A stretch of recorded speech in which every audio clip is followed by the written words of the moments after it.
this and get everybody in the stuff together. Okay, 3, 2, 1, let's jam.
I think it's time to blow this and get everybody in the stuff together. Okay, 3, 2, 1, let's jam.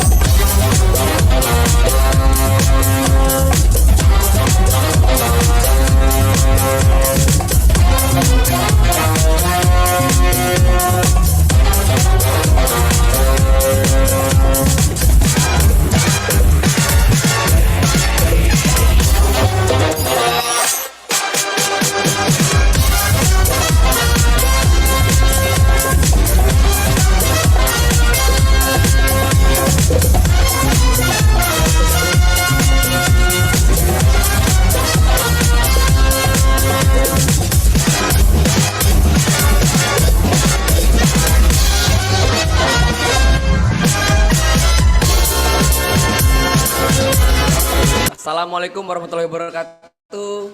Selamat pagi Bapak Ibu semua. Perkenalkan saya Ivan Rifandi yang merupakan pramucit ya, atau dalam bahasa lainnya host yang dalam acara Aninda Citya Bentang Harkordia 2024. Nih ada tulisan nih Aninda Citya. Mungkin Bapak Ibu yang lagi nonton masih bingung nih, apa sih Aninda Citya itu?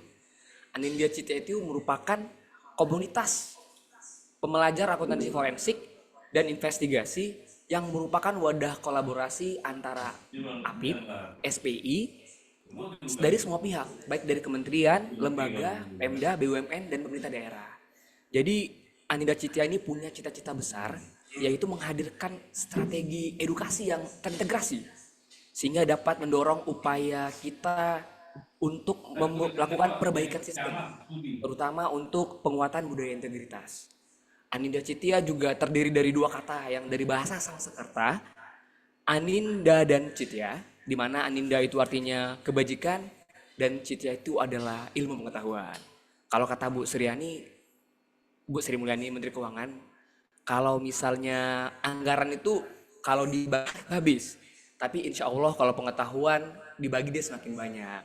Jadi saya pastikan 2 jam ke depan kami akan membagikan berbagai wawasan yang tentunya sifatnya tidak terlalu material, tapi juga sangat-sangat spesifik dan juga special case. Jadi kami harap 2 jam ke depan ini isinya sangat bermanfaat bagi para bapak ibu semua yang menonton. Telah hadir nih bersama saya, senior saya. Ada 2 orang nih naracitya kami atau narasumber kami. Ada Bang Adit Pramudia dan Kak Maya Evelia sebagai praktisi pengungkapan fraud. Halo, selamat pagi. Selamat pagi. Gimana kabar Bang Adit, Kak May? Alhamdulillah baik. Sehat, alhamdulillah dong pastinya. Iya. Gimana Bang Ivan? Sehat? Tentu sehat. Di samping 2 naracitya kami, praktisi PKKN, kami punya satu yang sangat spesial, yaitu naratama kami, Bapak Yongki Arvius, Kepala Seksi Penyidikan Kejaksaan Tinggi Kepulauan Riau. Assalamualaikum, selamat pagi. Ya. Terima kasih Mas Ivan. Ya. Pak Yongki, izin Pak, Bapak akan nyebrang ya Pak ya ke Batam ya? Nyebrang Pak, lumayan. 1 jam. 1 jam lebih kurang. Terima kasih Pak udah menyempatkan waktunya ke sini Pak. Pasti kalau BPKP undang kita pasti hadir. Insya Allah. Oke, Hakordia Bentang Citia kali ini BPKP Kepri berkolaborasi dengan Kejaksaan Tinggi Kepulauan Riau dengan mengusung tema mengaitkan perbuatan melawan hukum, bukti audit, dan penghitungan kerugian keuangan negara. Mungkin temanya sangat general, tapi yang kita bahas tentunya akan sangat-sangat menarik. Kita mulai dari awal aja nih, bincang-bincang kita nih Bapak Ibu. Mengenai perbuatan melawan hukum, Pak. Apakah setiap orang yang melakukan PMH harus dihukum, Pak? Oh, siap, terima kasih Mas Dipan. Assalamualaikum warahmatullahi wabarakatuh. Waalaikumsalam. Selamat pagi, baik yang di studio maupun di penonton. Pagi juga, salam kenal buat Mas Dipan, Bu Maya juga, Mas Adit, lupa saya. Adit, ya. Mas Dipan, Bu Maya. Adit, ya. Bu Maya. Baru ketemu pagi ini. Terima kita, kasih Pak. untuk perbincangan kita pagi ini dalam rangka Hari Anti Korupsi Sedunia. Ya. Jadi yang dikatakan Mas Ipan tadi mengenai PMH, bahwa harus kita ketahui bahwa tindak pidana korupsi itu PMH dikenal ada dua. Jadi perbuatan melawan hukum secara material maupun perbuatan melawan hukum secara formil. Di Undang-Undang Tindak Pidana Korupsi, mau Undang-Undang 31 mau Undang-Undang 20, kita menganut perbuatan melawan hukum material. Dalam arti suatu perbuatan tidak hanya dapat dipidana yang diatur oleh undang-undang, tetapi juga suatu perbuatan itu bisa dipidana apabila ada penyimpangan terhadap norma, baik itu norma sosial atau kearifan atau norma hukum adat yang berlaku di masyarakat, menganggap bahwa suatu perbuatan itu merupakan perbuatan menyimpang, maka dia bisa dapat dipidana atau disanksi menurut Undang-Undang Tipikor. Berbeda dengan perbuatan melawan hukum formil, Mas Ivan. Kalau formil itu kita lebih ke legalitas, bahwa suatu perbuatan itu bisa dipidana apabila ada aturan yang mengaturnya. Oke, Pak. Sepanjang aturan itu tidak mengatur bahwa suatu perbuatan tidak bisa dipidana. Makanya kita sering mengenal mungkin di media ada kriminalisasi, saya dikriminalisasi, atau diskriminalisasi. Jadi kriminalisasi itu sebenarnya bahasa hukum. Jadi bukan bahasa masyarakat mengatakan bahwa saya tidak harus dipidana. Kok saya dipidana kriminalisasi? Ya, benar. Kriminalisasi itu adalah kalau di pengertian hukumnya, suatu perbuatan itu dulunya bukan merupakan perbuatan pidana. Tetapi dengan perkembangan yang ada di masyarakat, dengan aturan yang ada, kemudian perbuatan tersebut dapat dipidana. Nah, itu dia kriminalisasi. Beda dengan diskriminalisasi. Oke. Sebelumnya perbuatan itu merupakan perbuatan pidana, tetapi dengan perkembangan dianggap itu bukan merupakan perbuatan pidana. Oke, nah, begitu kalau secara singkatnya, Mas Kalau Ivan. mungkin kalau di jaksa kan bahasanya PMH ya, Pak, ya? Perbuatan melawan hukum. Siap. Kalau auditor ini beda lagi nih bahasanya, Pak. Penyimpangan. Penyimpangan. Kita mulai dari penyimpangan nih, Pak. Penyimpangan apa yang paling sering sebagai seorang auditor nih, Pak, atau praktisi PKKN? Bang Adit, Kamaya paling seringnya ketemu penyimpangan yang bagaimana sih, Pak, di lapangan? Mungkin Bang Adit duluan atau Kamaya, silakan. Silakan ladies first. Ladies first. Oke. Kalau di auditor kan penyimpangan. Sebagaimana kita ketahui sebetulnya penyimpangan itu kan amat sangat terstruktur ya, Bang Ivan, Bang Adit. Jadi penyimpangan itu tidak mungkin dilakukan oleh satu atau dua orang saja. Biasanya dilakukan memang tersistem. Nggak mungkin bisa melakukan penyimpangan jika tidak ada otoritas ataupun persetujuan dari atasannya gitu kan. Nah, biasanya penyimpangan yang kita jumpai bukan biasanya sih, yang pernah saya jumpai itu terkait dengan pengelolaan dana hibah. Itu kan rentan banget tuh. Kemudian terkait dengan penggunaan anggaran, lalu adanya kegiatan-kegiatan fiktif, SPJ fiktif, kurang lebih itu sih. Kalau Bang Adit gimana, Bang Adit? Yang sering Sama nih kayak Kak Maya tadi, memang terstruktur itu. Jadi penyimpangan itu bisa luas dia macam-macam. Jadi ada yang penyimpangan dari sisi PBJ-nya, ada yang dari SPJ-nya, SPJ fiktif lah, atau harga lah, atau lain-lain sebagainya. Nah, memang penyimpangan itu bagi auditor itulah salah satu lingkup kita mencarinya bagaimana sih bisa terjadi seperti itu. Nah, bagaimana konstruksinya bisa terjadi penyimpangan itu. Nah, siapa-siapa itu yang terlibat. Nah, seperti itulah yang menariknya biasanya kalau kita melakukan juga sih Kak Maya ya. Ya, Ya, itu betul. Betul sekali. tantangan itu. Penyimpangan tadi ya. Penyimpangan tadi. Dan pelaku penyimpangan biasanya amat sangat pandai ya Bang Iya, Ivan. benar sekali. Jadi ada penyimpangan dan perbuatan melawan hukum nih, Pak Yongki. Nah, Siap. kalau di Bapak Yongki sendiri selaku jaksa nih Pak ya, udah punya jabatan yang sangat oke lah ya Pak ya. Kira-kira Pak, waktu Amin. jadi jaksa dulu Pak, perbuatan melawan hukum apa yang paling sering Bapak temui Pak? Ya, siap. Jadi Mas Ipan, kalau kita mengacu kepada sebenarnya umum seperti mungkin suap menyuap, gratifikasi, atau perbuatan curang, fraud. Jadi kalau kita melihat Undang-Undang Tipikor, korupsi kita itu dikenal ada lebih kurang pasal yang mengatur itu 30. 30 pasal, Dulu pasalnya. dari pasal 2, 3 kecuali 4, 5, 6 sampai 13. Kalau kita kerucutkan menjadi kecil, menyangkut tadi perbuatan melawan hukum itu ada lebih kurang 6. Seperti suap menyuap, gratifikasi, benturan kepentingan, perbuatan curang, penggelapan dalam jabatan, dan lain sebagainya. Juga ada diatur perbuatan melawan hukum itu di luar tipikor itu. Ada 6 juga lebih kurang jenisnya itu seperti menghambat penyidikan, tidak bersedia menjadi saksi jadi ahli. Jadi auditor nggak jadi ahli ini berbahaya ini Pak kalau nanti. Tapi Agak ditekankan Pak. Jadi tidak mau menjadi saksi dan ahli juga bisa Pak di undang-undang Termasuk. tipikor termasuk Pak. Mendukung mungkin ya, mendukung. Jadi ahli Pak, saksi itu kewajiban hukum. Nah, jadi kewajiban warga negara. Jadi kita lebih mengenal hak Pak ya, karena kita lebih nuntut hak, lupa kewajiban, ya kan? Oke. Jadi ahli, termasuk auditor itu biasanya kan jadi ahli Pak, keterangan ahli di BAP itu wajib Pak kalau kita ngundang itu 1-2, kalau nggak datang itu ada ancamannya Pak. apa itu? Jelaskan, Pak, ancamannya itu apa Pak? Jadi Iya. Jadi karena ya seperti tadi Undang-Undang Tipikor yang 2020-2001 itu mengatur Pak, memang extraordinary crime. Jadi kejahatan yang luar biasa Pak. Jadi pengaturan juga luar biasa Pak. Jadi mengenai saksi ahli juga memiliki kewajiban untuk dapat membantu membuktikan suatu tindak pidana Pak. Jadi secara umum PMH yang ada di tindak pidana korupsi itu seperti itu Pak. Ada 30 di undang-undangnya, jenisnya lebih kurang ada 6 Pak. Ada 6 seperti itu. Siap, Mas Ipan? menarik sih Pak. Menarik. Tadi ada kata-kata bahwa saksi kan harus kita biasain kita mencari keterangan. Kalau di auditor kan klarifikasi. Nah Pak, boleh nggak Pak kalau misalnya seorang saksi ketika dimintai keterangan dia didampingi oleh pengacara atau legalnya Pak? Bisa Pak, bisa. Jadi memang kalau kita lihat di KUHP Pak, kalau nggak salah saya nih, di pasal 56 KUHP, bahwa yang wajib di undang-undang itu yang didampingi oleh advokat atau pengacara itu adalah tersangka Pak.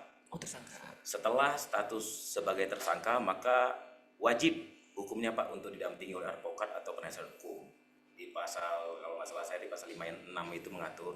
Jadi jika memang tersangka itu tidak memiliki penasihat hukum pada saat kita periksa, maka penyidik itu wajib menyediakan Pak, Ini kan ya. menyediakan penasihat hukum. Jadi kalau mengenai saksi, memang secara KUHP Pak tidak diatur secara tegas. Di Undang-Undang Advokat memang mengatur bahwa advokat itu bisa mendampingi, Boleh, Pak, ya? boleh mendampingi dalam kegiatannya.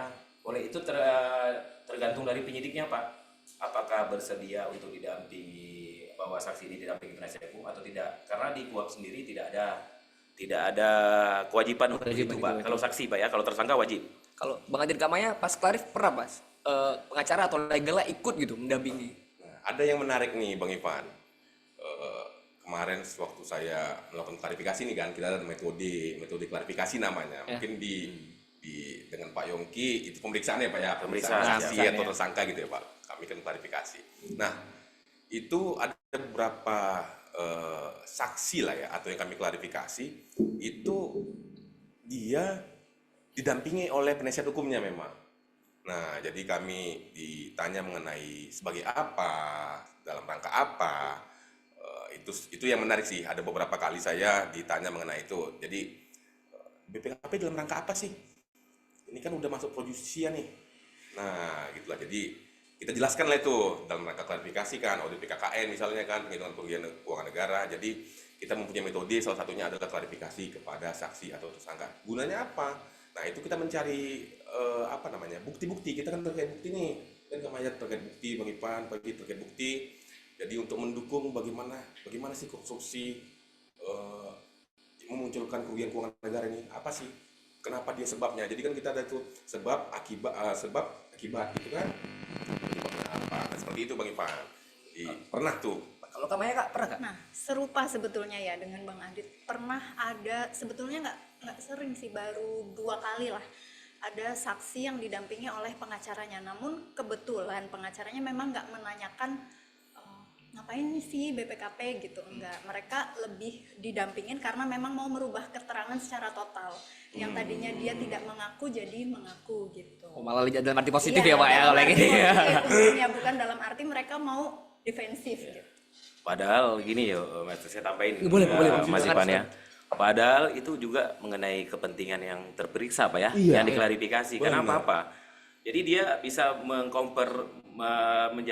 mengeluarkan fakta atau data pembanding Pak. Karena terus terang kenapa pihak para saksi atau ini diklarifikasi Pak?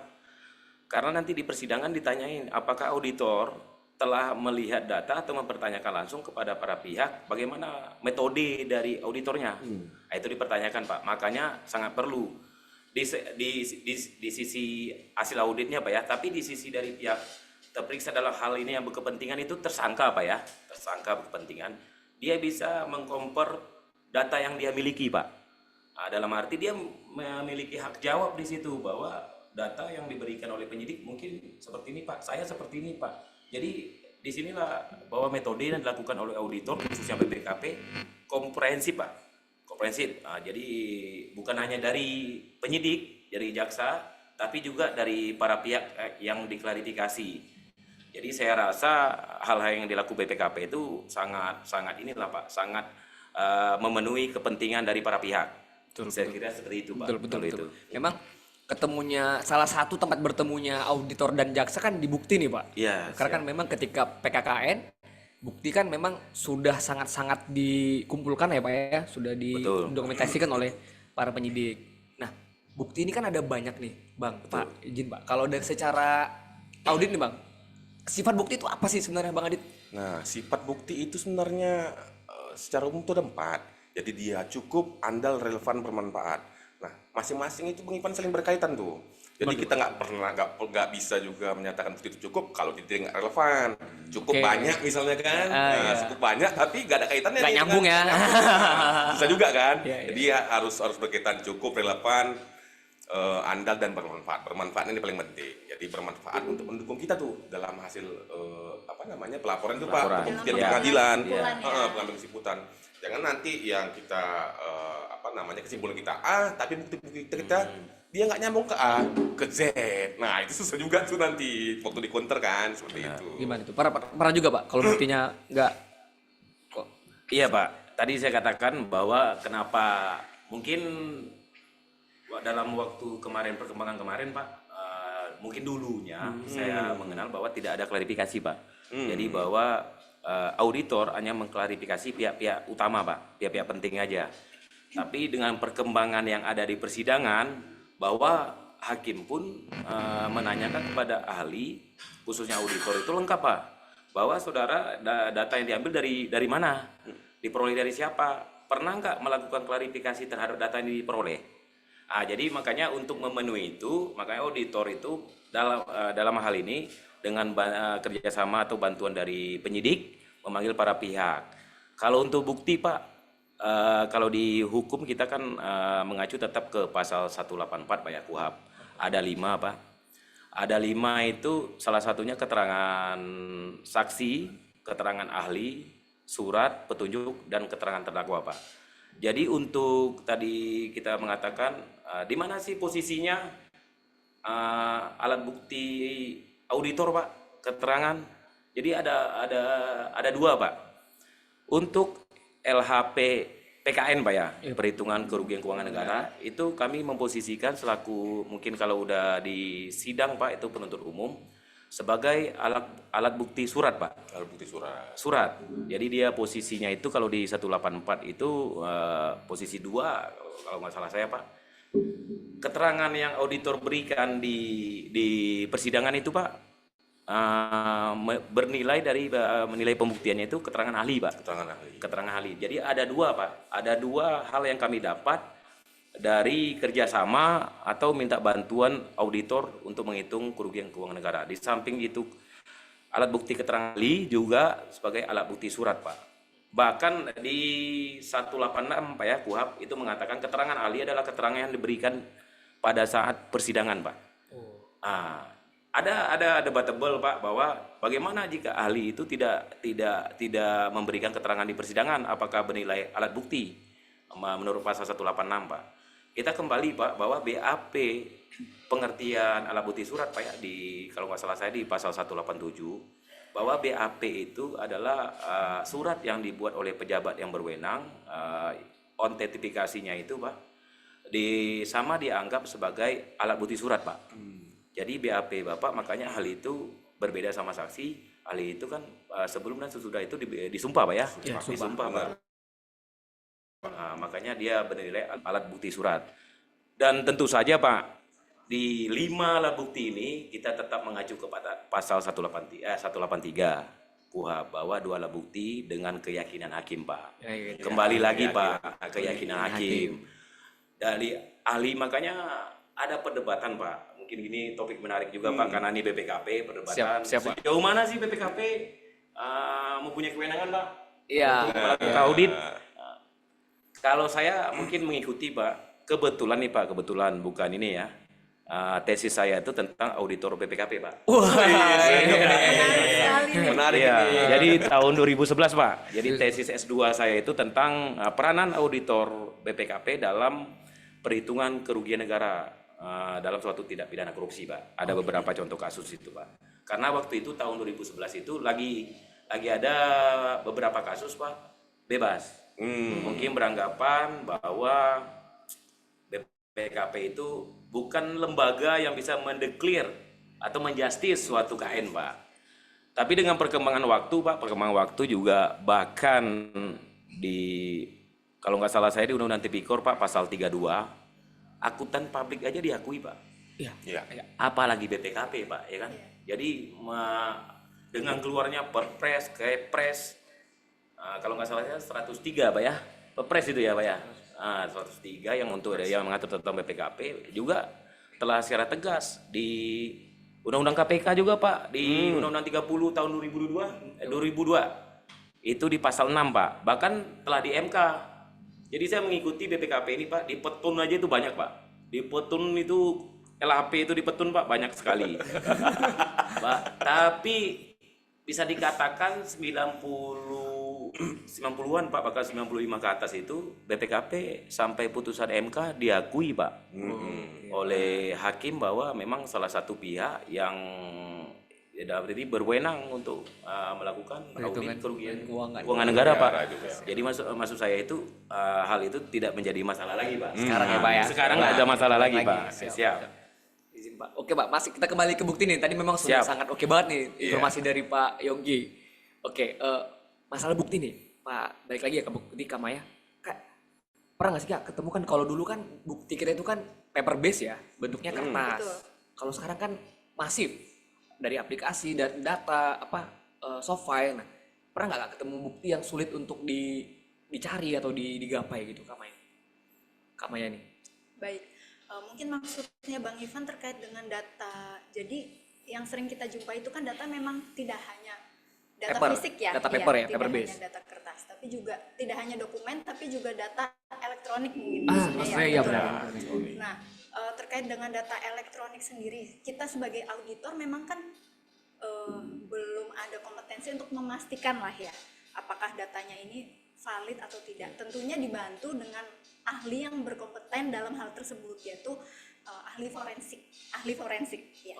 Ada sendiri ya, Kak, ya, ahlinya ya. Pernah juga kita kemarin ketika audit PKKN dengan pihak Kejati ya, Pak. Iya, siap. Dibantu oleh dari BPKP Pusat untuk melakukan audit forensik apakah benar datanya tersebut valid atau tidak.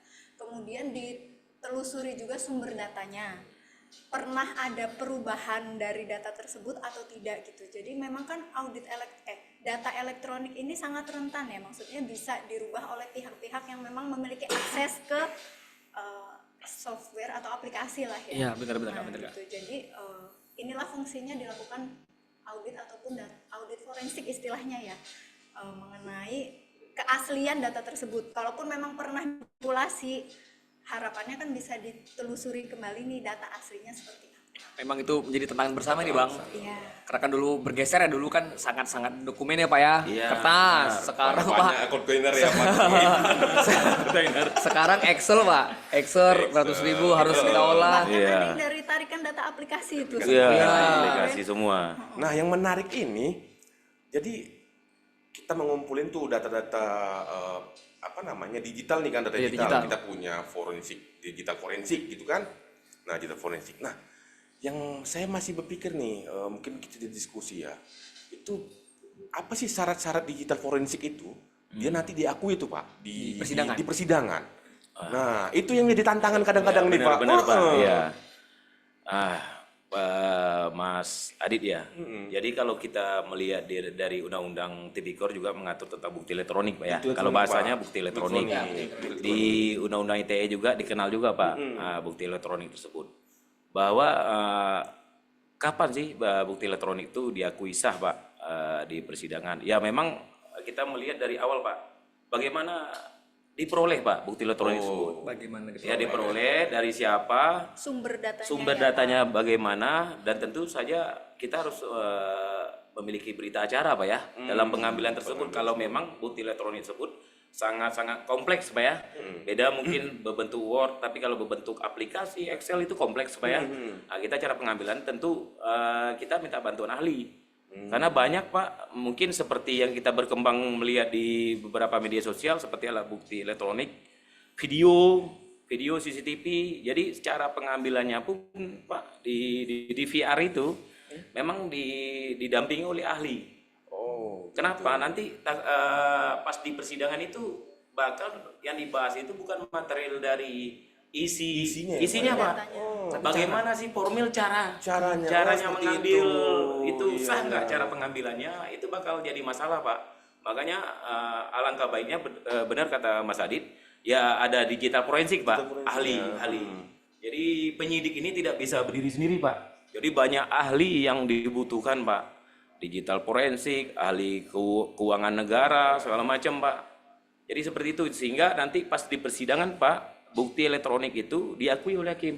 Karena dari cara formil, cara pengambilan, sumber datanya, segala macam itu sah, dan itu harus kita convert lagi ke saksi. ya. Bahwa dia mengakui data yang bukti elektronik tersebut memang benar adanya. Jadi memang tantangan Itu tantangannya Pak. Tantangan baru. Karena zaman berkembang Pak ya. Zaman berkembang. Zaman. Beralih kita kan jadi semuanya serba elektronik nih. Elektronik, Ya. Pak, serba elektronik. Sekarang, kan. Oke, tadi kita udah menghubungkan nih Bang antara PMH penyimpangan kemudian dengan bukti. Nah, sekarang kita masuk ke gongnya nih, penghitungan kerugian keuangan negara. ini Biasanya kan rohnya ini. rohnya kan di sini nih Pak, di auditor nih. Iya. Unsur Unsur. Unsur Pak. Jaksa sudah mengkonstruksi PMH, sudah mengumpulkan bukti. Nah, sekarang gongnya nih di teman-teman saya nih Pak. Ya, unsur ini Gimana? Pak. Penghitungan KN-nya. Iya. Penghitungan KN. Ada berapa metode sih dalam penghitungan ini, Bang? Kak, mungkin? Sebetulnya terkait dengan metode ya, bisa dibilang antara auditor yang satu dengan auditor yang lain tentu saja bisa jadi Beda, berbeda. ya. Nah, bagaimana sih cara kita menentukan metode untuk menghitung KN tersebut? Otomatis kita harus tahu dulu nih apa sih tujuan dan ruang lingkup audit kita. Kemudian setelah mengetahui ruang lingkupnya, kita harus melalui beberapa tahapan sebelum menentukan metode penghitungan KN-nya. Yang pertama bisa jadi mulai dari pengumpulan bukti-bukti. Dari bukti-bukti yang didapat, auditor akan menganalisis dan mengevaluasi tentunya, yang kemudian akan dilengkapi dengan klarifikasi kepada beberapa pihak yang memang diperlukan nih. Ya, Oke. Bang Ivan dan juga Bang Adit. Setelah kita menganalisis dan mengevaluasi bukti-bukti yang ada, melakukan klarifikasi terhadap pihak-pihak yang memang diperlukan, maka akan terbentuk satu rangkaian proses kejadian ya. Kronologis ya kayak. Kronologis, betul. Nah dari situ kita dapat menentukan nih apa sih metode atau bagaimana sih cara menghitung KN-nya gitu. Tapi memang harus rangkaiannya harus terlengkapi dulu. Kita harus tahu dulu arahnya mau kemana, ruang lingkupnya apa, baru bisa ditentukan metode KN-nya bagaimana. Dengan pertimbangan juga kan, ini mau net loss atau total loss gitu kan yang biasa Ini sering jadi perdebatan ya. Kalau Bang Adit gimana nih? Pernah nggak Bang? Jadi ada anekdotnya nih Bang Ivan. Jadi kalau dua auditor ketemu nih Pak Yogi, kalau dua auditor ketemu nih, nah pendapatnya bukan cuma dua Pak, pendapatnya itu ada tiga. Iya, 3. Jadi pendapatnya tiga. Memang apa ya, kasus-kasus itu kan mungkin kasuistik ya Pak ya. Iya, Jadi benar. spesifik untuk kasusnya tersendiri-sendiri gitu ya.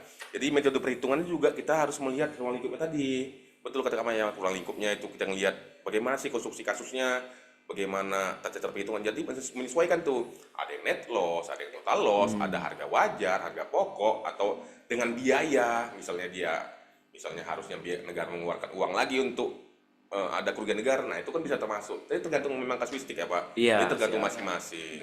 Seperti itu Bang Ivan. Biasanya ada ini Pak ya? Ya, ada persepsi ada, berbeda pasti nih. ada. Ini beda. Iya. Dari pihak penyidik. Iya, siap. Mas Ipan, kalau dari pihak penyidik itu dia lebih simpel Pak melihatnya. Karena ada anekdot juga nih, Mas Adi. Kalau bahwa penyidik, jaksa itu dia tahu banyak tapi sedikit. Berbeda mungkin auditor, banyak tahu tapi dikit. Nah, jadi kita tuh harus tahu ilmu forensik, harus tahu ilmu keuangan. Makanya sedikit banyaknya saya juga membaca bagaimana sih metode yang dilakukan oleh auditor. Kalau kita melihat KN Pak ya, contoh perhitungan kerugian keuangan negara dari auditor. Karena itu pasal 2 Pak ya, pasal 2, pasal 3 yang ada KN-nya Pak. Dan itu unsur Pak, penting unsur.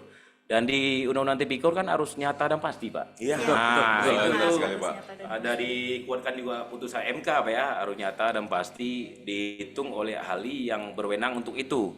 Bahkan akuntan publik pun bisa menghitung Pak gitu untuk keuangan negara.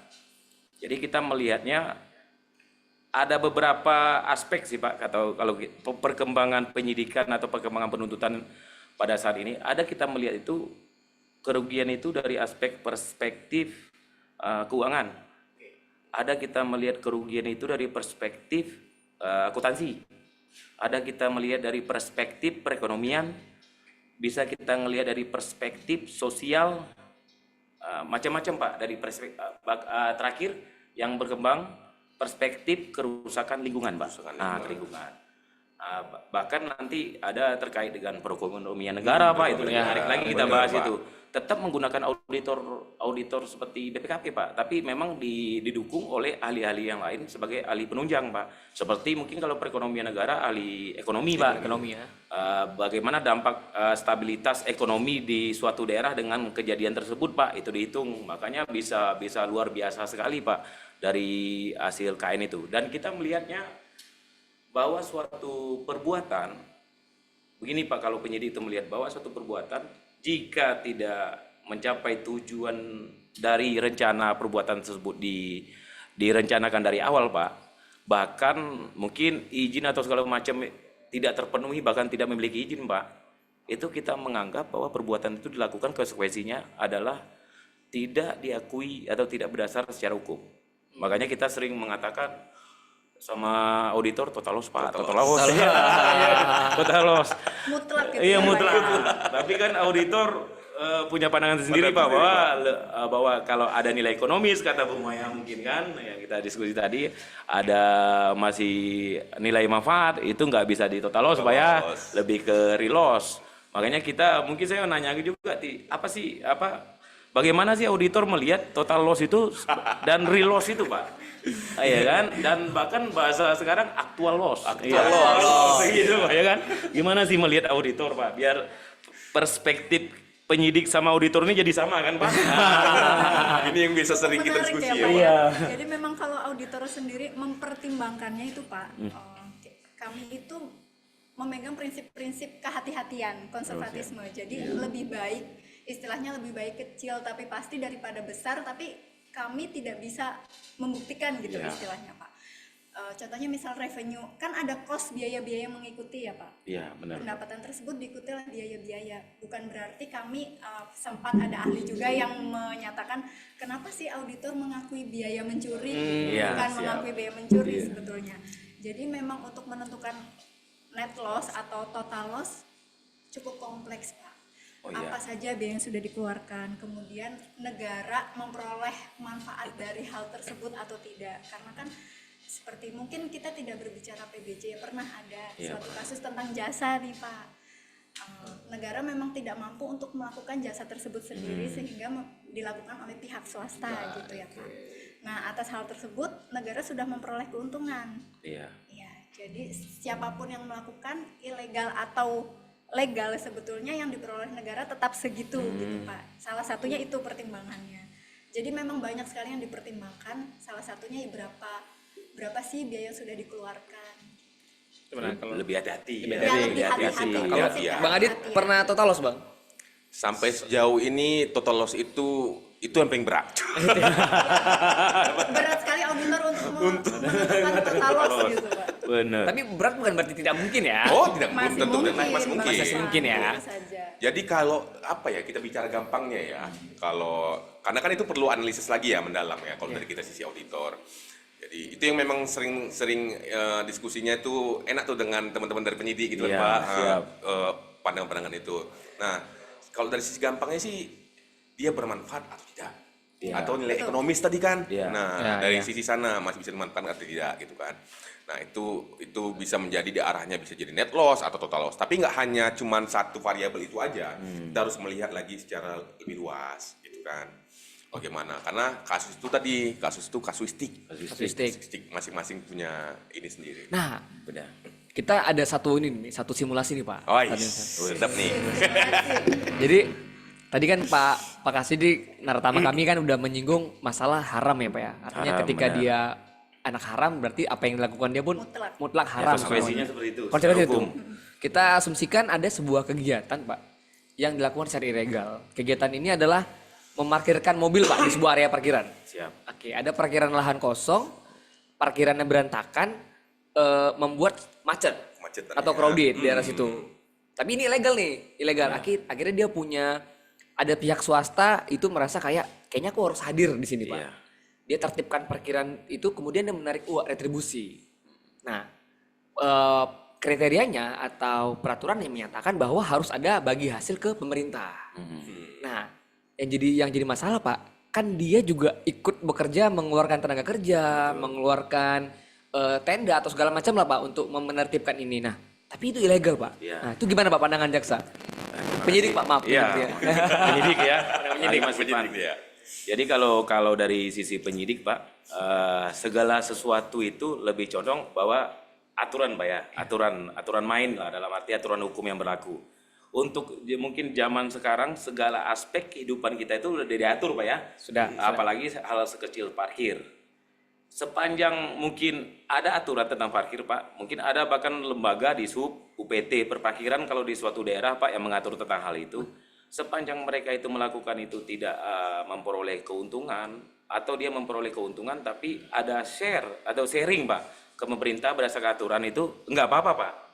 Tapi jika mereka melakukan hal itu, jadi baik di awal Pak belum tentu berkonsultasi, di akhirnya baik juga kan Pak. Jadi kan dengan dia melakukan hal baik tersebut, dia akan memperoleh keuntungan Pak. Bukan pekerjaan amal Pak ya, amal dalam arti ibadah apa segala macam. Ini pekerjaan yang bernilai ekonomis. Dan mereka mengetahui itu bahwa ada aturan untuk itu. Jadi bisa dianggap bahwa perbuatan yang dilakukan oleh mereka itu memang diduga ya perbuatan ilegal Pak. Jadi keuntungan yang mereka peroleh pun tidak berhak, karena undang-undang mengatur ada hak dari pemerintah, mungkin pemerintah daerah di situ mengenai PNBP dari perparkiran. Jadi mereka melakukan itu dikatakan ilegal, walaupun parkir yang mereka atur ini mungkin secara manfaat membantu. Tapi membantu sejauh mana membantu itu bisa kita toleransikan dengan keuntungan diperoleh. Gitu tentu kita ada nilai apa kasuistik juga Pak ya, kata Mas Adit tadi, kasuistik kita menilai sejauh normal nggak, toleransi nggak keuntungan yang mereka peroleh itu dari manfaat yang diberikan. Iya, iya. Membandingkan dampak dan manfaat Iya, ya, Pak, ya. gitu. Kalau misalnya dampaknya sebenarnya masih ada lembaga lain yang bisa menyelesaikan itu atau menghandle itu, kemudian mereka melakukan itu, tapi dengan keuntungan ya mungkin bisa menggaji 10 orang atau 20 orang gitu Pak. Itu ilegal Pak kalau seperti itu. Walaupun dia Menyimpang. tidak punya apa Pak, mens rea ya. Dia tidak punya niat jahat tuh. Dia memang awalnya niatnya ngebantu Pak, memarkirkan. Iya. Tapi akhirnya lama-lama kok enak nih. Ada Wah. masukan Ada nih. masukan. Nah, Jadi ini bahasa-bahasa mensrea nih Pak ya. Nah, Berasa kesalahan ya, mensrea itu kesalahan, batin, sikap batin. Sikap batin. Batin. yang menarik juga nih di Iya. kami selalu bertanya-tanya, apakah mutlak, yaitu tadi pihak yang melakukan, yang menimbulkan lah ya, yang Iya. menimbulkan kerugian keuangan negara, Iya. dibedakan antara yang memang sengaja dengan lalai Iya. gitu. Nah, itu gimana tuh Pak? Jadi mensrea kalau bahasa kitanya itu sikap batin Pak ya. Sikap batin. Ya. Sikap batin. Nanti sikap mensrea biasanya actus reus gitu loh. Perbuatannya yang tercela. Kalau actus reus perbuatannya, kalau mensrea itu sikap batin si pelaku. Bahwa sikap batinnya itu memang jahat dari awal. Memang ada niat Ya, gitu. kalau di hukum pidana itu kesalahan Pak. Kesalahan dari saya lagi memikirkan bahasa Belandanya nih. Saya agak lupa bahasa Belanda kesalahan itu Pak. Jadi ada unsur kesalahan. Jadi kesalahan kalau di tindak pidana korupsi Bu Maya ya, itu tidak dikenal lalai. Oh, tidak dikenal lalai. Nggak ada lalai Jadi nih. tidak ada lalai di tindak pidana korupsi, semuanya dianggap sengaja. Jadi PMH yang melawan hukum yang di tindak pidana korupsi itu adalah sengaja. Jadi sengaja sendiri untuk menentukan suatu kesalahan tentu kita melihat bahwa ini sengaja atau lalai. Kalau bahasa hukumnya dolus atau culpa gitu. Dolus sendiri, sengaja sendiri itu ada 3. Sengaja atas kepastian, sengaja atas tujuan atau maksud, sengaja atas kemungkinan. Eventualis kalau bahasanya Pak. Jadi sengaja yang paling kecil itu adalah sengaja eventualis. Dalam arti apa? Bahwa dia patut menduga atau patut mengetahui bahwa perbuatan ini adalah perbuatan tercela atau perbuatan yang dilarang oleh undang-undang. Karena prinsipnya undang-undang, apabila suatu produk undang-undang diundangkan, dianggap semua warga negara wajib tahu atau dianggap tahu. Itulah prinsip undang-undang itu. Jadi mensreanya kenapa timbul, kita melihat dari sisi perbuatannya Pak. Perbuatan, karena sejauh mana sepengetahuan dari si pelaku ini Pak, dari tingkat pengetahuannya, karena ini menyangkut subjek atau personal. Bagaimana tingkat pendidikannya, bagaimana tingkat akses terhadap medianya segala macam, karena zaman sekarang pendidikan bukan hanya formal Pak ya, informal juga dari media juga mereka bisa dapat. Jadi kita lihat bahwa mereka tahu bahwa ada aturan atau patut menduga bahwa perbuatan ini mengambil kalau bahasa ininya pungli ya. Pungli Pak, benar. Pengembalian itu Iya. bahwa itu salah gitu loh. Saya rasa semua masyarakat di kita yang telah mengakses media sosial tahu pungli Pak ya. Apalagi si pelaku, menurut saya gitu kesalahan. Berarti kita harus menilai juga Pak, subjektivitas pelakunya, apakah memang dia layak harus tahu atau mungkin pendidikannya, status sosial juga berpengaruh Pak. Berpengaruh Pak, karena dari mensrea itu zonder saya lupa itu bahasa Belandanya. Saya berusaha mengingat. Jadi kesalahan mensrea itu Pak, jadi ada dari sisi internal atau eksternal. Kalau dari sisi internal kita melihat itu tadi subjek personalnya gimana, dari sisi pendidikan, dari sisi pengetahuannya Pak. Karena pengetahuan ini yang tadi saya bilang aksesnya ke media kan sekarang orang semua serba tahu Pak ya, dari media sosial itu siapa ya sih nggak tahu. Mungkin kejadian di daerah timur di Kepri itu mungkin sepersekian detik udah tahu Pak ya, udah bisa tahu. Jadi seperti itu kita melihat mensrea. Jadi bukan hanya tindak pidana itu dikatakan bahwa itu lalai Pak, enggak, karena di sengaja sendiri itu ada terbagi 3. Eventualis itu yang paling kecil gitu loh. Yang itu sengaja paling kecil. Kalau lalai beda lagi, dari lalai bagi 2, jadi banyak Lalai lupa ya, banyak lagi deh. Ini menarik memang Pak ya. banget nih, Pak. Iya. Pak, berbicara tentang lalai tadi ya Pak ya, Bagaimana jika memang yang bersangkutan ini lalai dan menimbulkan kerugian keuangan negara? Memang negara jadi rugi atas kelalaiannya. Apakah mungkin kasus pidana tersebut ini beririsan antara tipikor dengan pidana yang lain gitu, Pak? Siap. Jadi kalau kita berangkat, Bu, mungkin penyidik berangkat dari suatu perkara korupsi, kita berangkatnya mungkin tidak melihat dari sudut lalainya. Karena undang-undang tidak pidana korupsi tidak mengenal kata lalai dalamnya, atau lalai kulfa kalau bahasa hukumnya. Kita berangkat dari sengaja.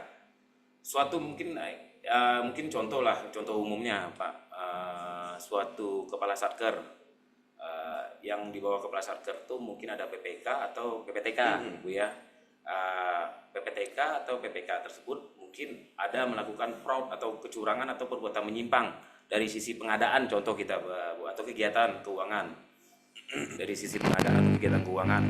Kemudian kalau misalnya kepala satker itu biasanya menjadi KPA atau PA, Pak ya, pengguna anggaran. Dia kan hanya memarap segala macam. Bisa kita katakan bahwa harusnya lu mengawasi dong.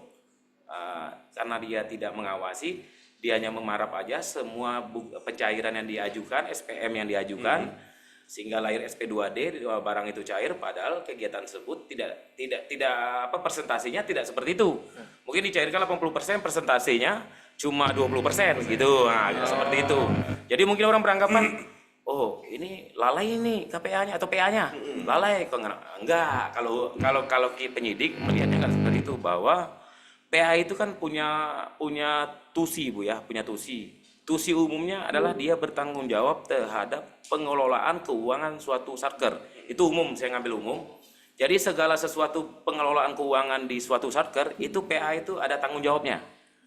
Ada juga kewajibannya mengawasi segala macam. Jadi kalau dia misalnya ada mungkin bawahannya mengajukan pencairan, dia itu secara tusinya kan wajib mengawasi, wajib mencari tahu, wajib melihat bagaimana sih pelaksanaan progres dari pekerjaan tersebut.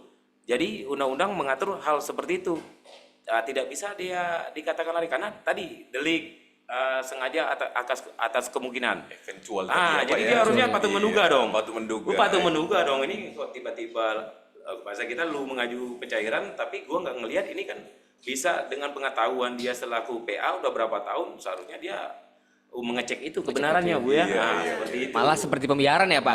Seperti pembiaran. Pembiaran ini kan lebih dekat ke sengaja ini.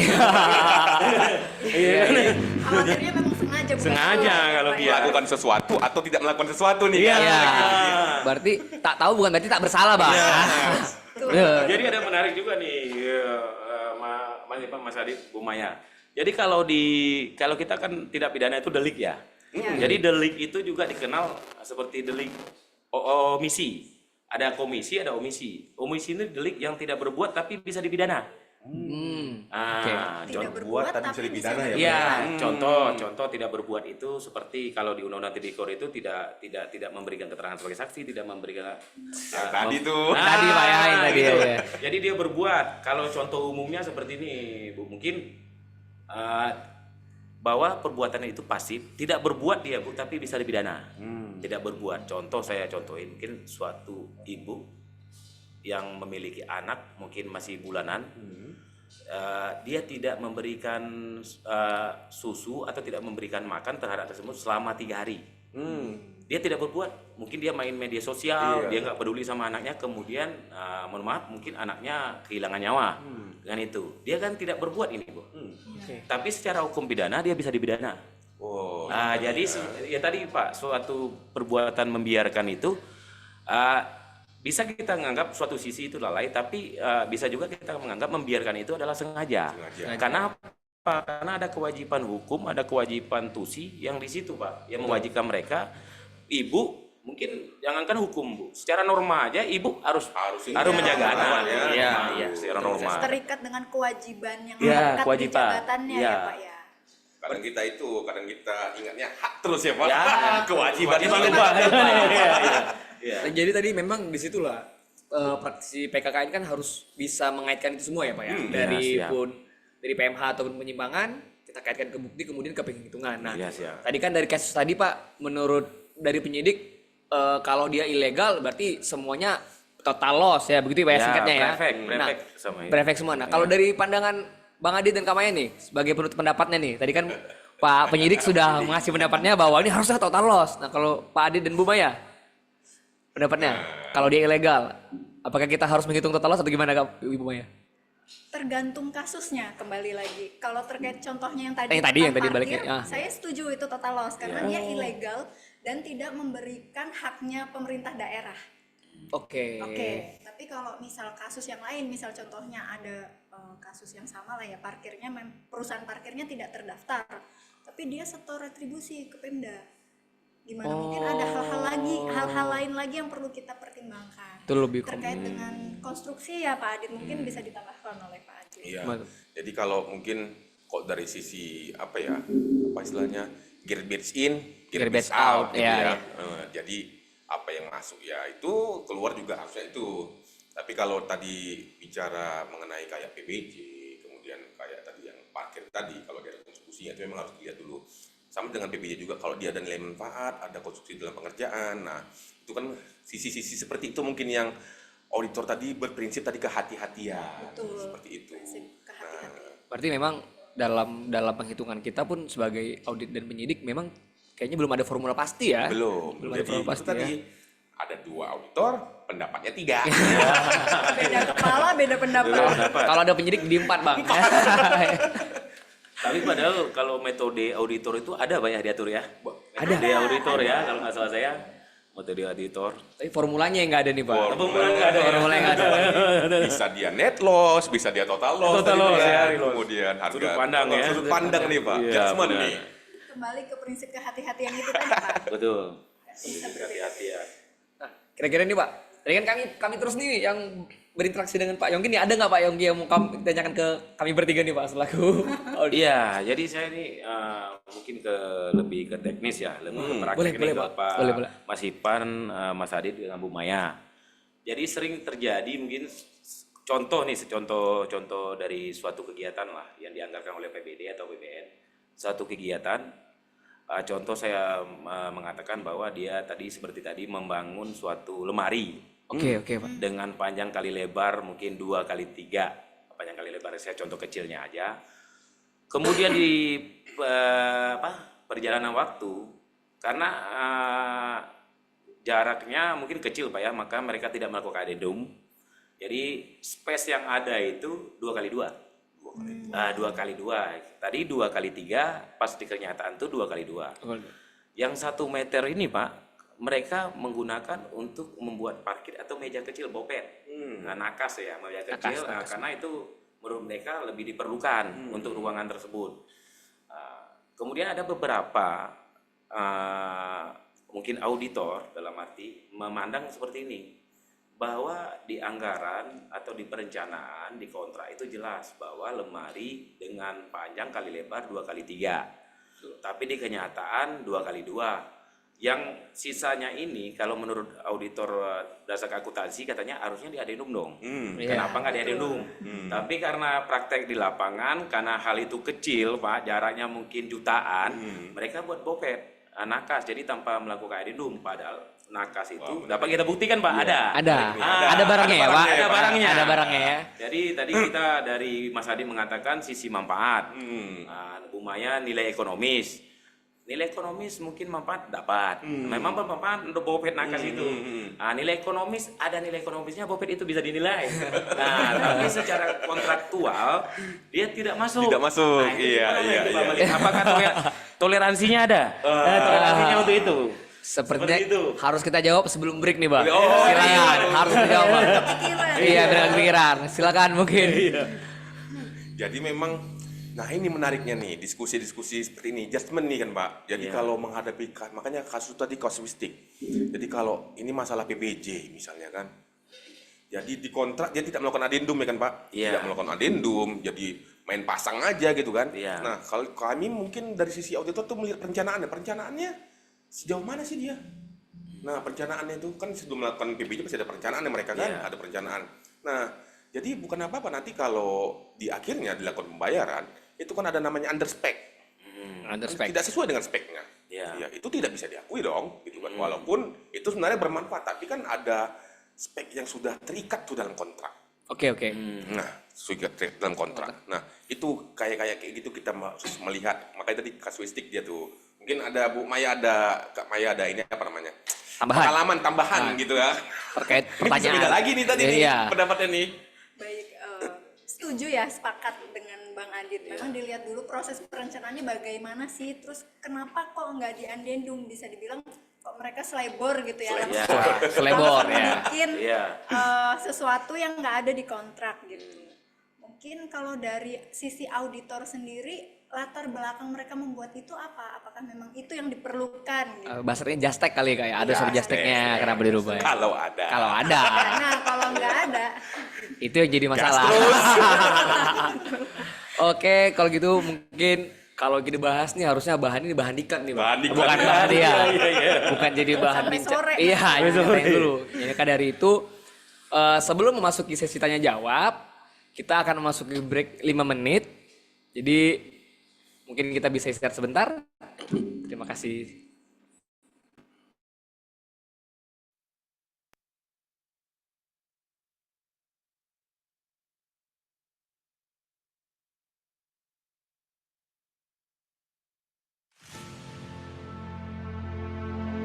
Sesuatu yang dilakukan dengan hati pasti akan memberi arti. Pernah dengar ungkapan itu?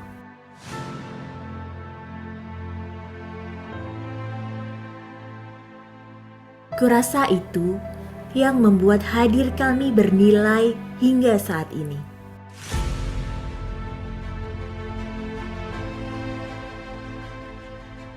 Walaupun datang dari arah yang berbeda, dengan beragam sudut pandang, tapi kami miliki semangat yang sama.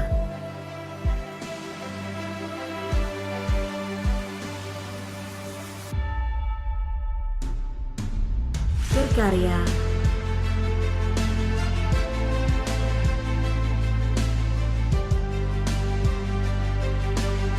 bekerja, berinovasi,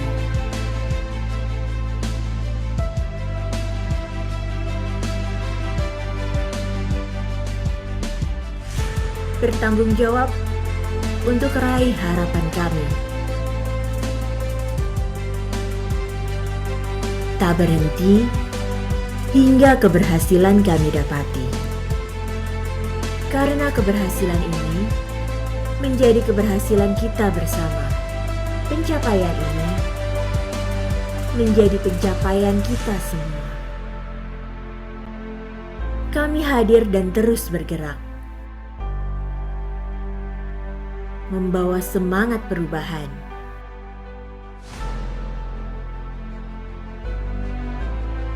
Merumuskan formula untuk mendorong perbaikan.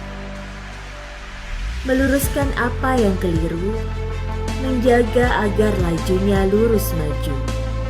Mengerahkan segenap daya dan upaya, memberikan yang terbaik untuk mitra kerja. Semua kajian yang kita paparkan, semua hasil pengawasan yang kita terbitkan hanya akan bernilai jika dilakukan dengan hati. Karena sesuatu yang diniatkan sepenuh hati, konsisten dilakukan dengan hati,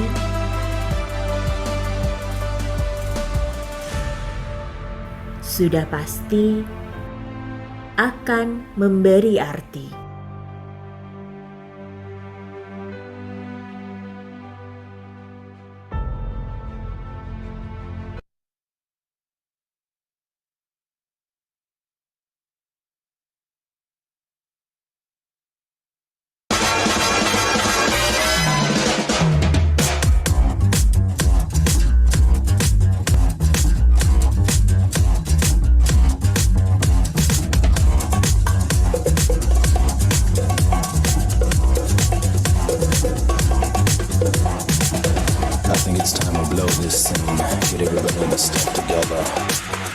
Okay, 3, 2, 1, let's jam.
I think it's time to blow this scene. Get everybody in the stuff together. Okay, 3, 2, 1, let's jam.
I think it's time to blow this scene.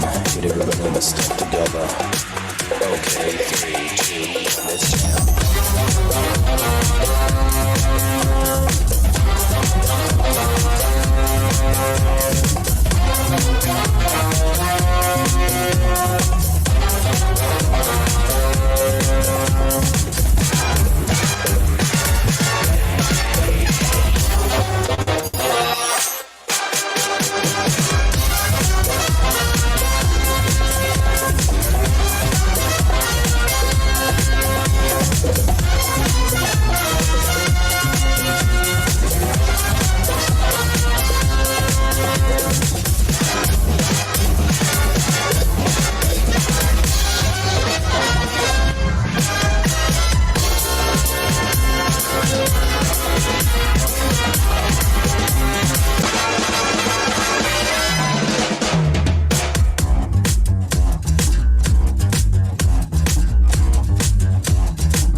I think it's time to blow this scene.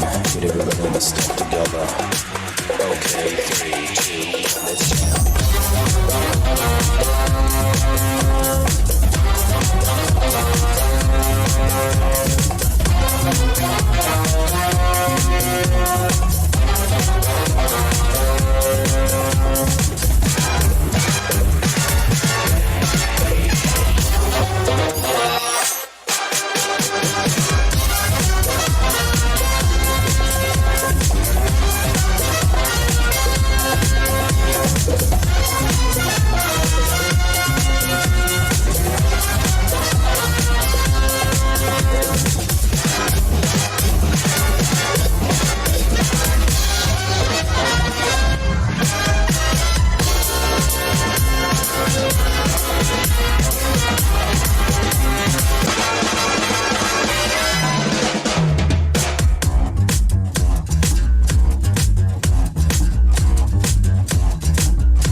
I think it's time we blow this scene. Get everybody in the stuff together.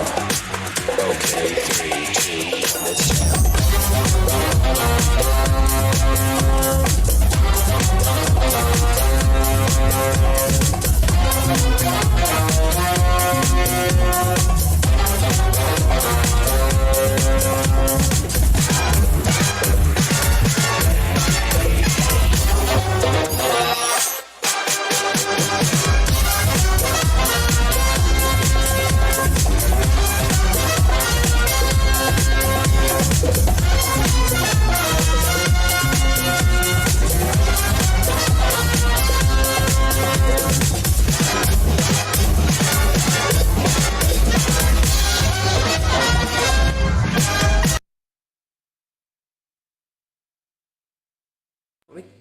Oke, kembali lagi bersama kami para Naracitya dan Naratama. Sudah banyak banget nih pertanyaan yang masuk, mungkin akan ditampilkan di belakang layar. Kita akan jawab satu-satu. Tapi mohon maaf dulu Bapak Ibu, ketika kami menjawab mungkin bisa dijadikan rujukan, tapi jangan ditelan mentah-mentah, ya. Karena kan mungkin yang namanya juga manusia, mungkin kita pasti melakukan kesalahan dalam menjawab. Jadi ya kita disclaimer dulu nih. Yang kedua, mungkin videonya jangan dipotong terus masuk media sosial kalau misalnya ada kata-kata kami yang salah kan. Jadi viral banget nanti kan. Oke, mungkin pertanyaan pertama nih dari Inspektor Pacitan. Mungkin kami tidak bisa sebutkan namanya juga kalau memang tidak ada namanya. Ini pertanyaan pertama ini Bapak Ibu. Dari Kak Pacitan, apakah APIP Kabupaten atas permintaan APH berwenang menghitung KN di APBD Provinsi dan APBN BUMN? Terima kasih. Nah, berhak nggak nih APIP menghitung KN? Mungkin Pak kasih. Ya, dari sisi penyidik Pak ya. Ya, sisi ini, Pak. hukumnya. Ya, terima kasih dari Inspektorat Pacitan. Ya. Jadi kalau kita lihat Pak dari ini APIP peraturan pemerintahan 2008 Pak ya, 60 2008 Pak ya diatur. Di samping itu juga diatur di Undang-Undang Tipikor, kalau nggak salah saya itu di penjelasan pasal 32 ya. Juga di Undang-Undang KPK itu pasal 6 bahwa untuk perhitungan kerugian negara itu bisa dilakukan oleh lembaga yang berwenang dan atau akuntan publik. Jadi akuntan publik aja bisa untuk menghitung Pak. Apalagi mungkin inspektorat merupakan suatu lembaga, kalau ada bahasanya APIP, ada bahasanya SPI Pak ya. SPI Pak. SPI juga karena audit intern itu lebih dari sisi penyidik itu, karena dia dari sisi audit intern dia lebih tahu SOP dari satker tersebut. Jadi bisa-bisa saja Pak.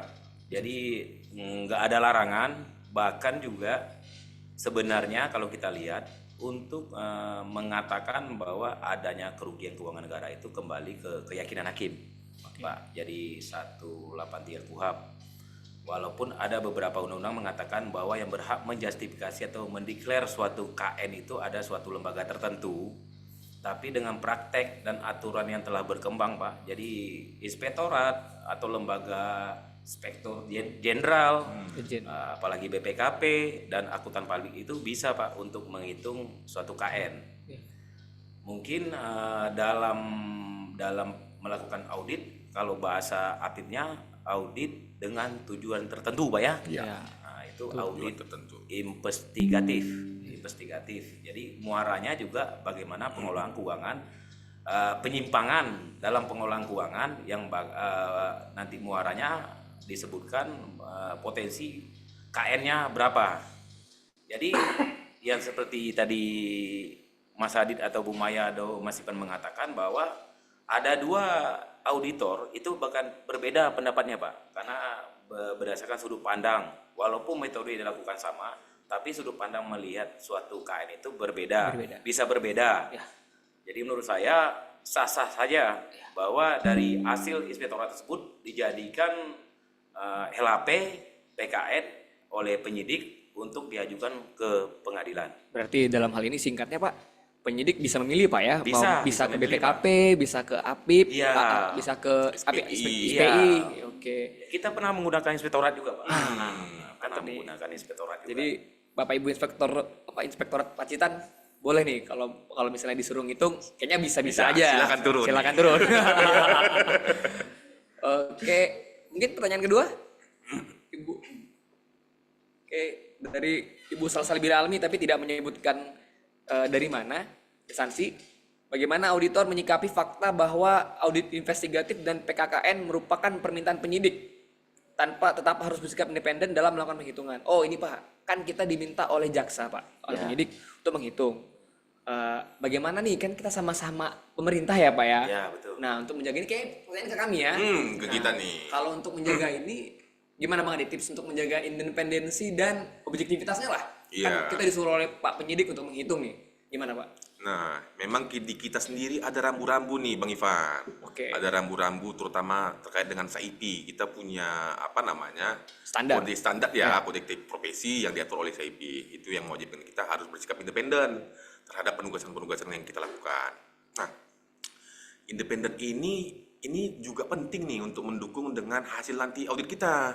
Nah, nanti hasil audit kita apa? Itu terkait dengan bukti nih, sesuai dengan tagline kita tadi. Nah. Bukti itu tuh harus dia relevan nih.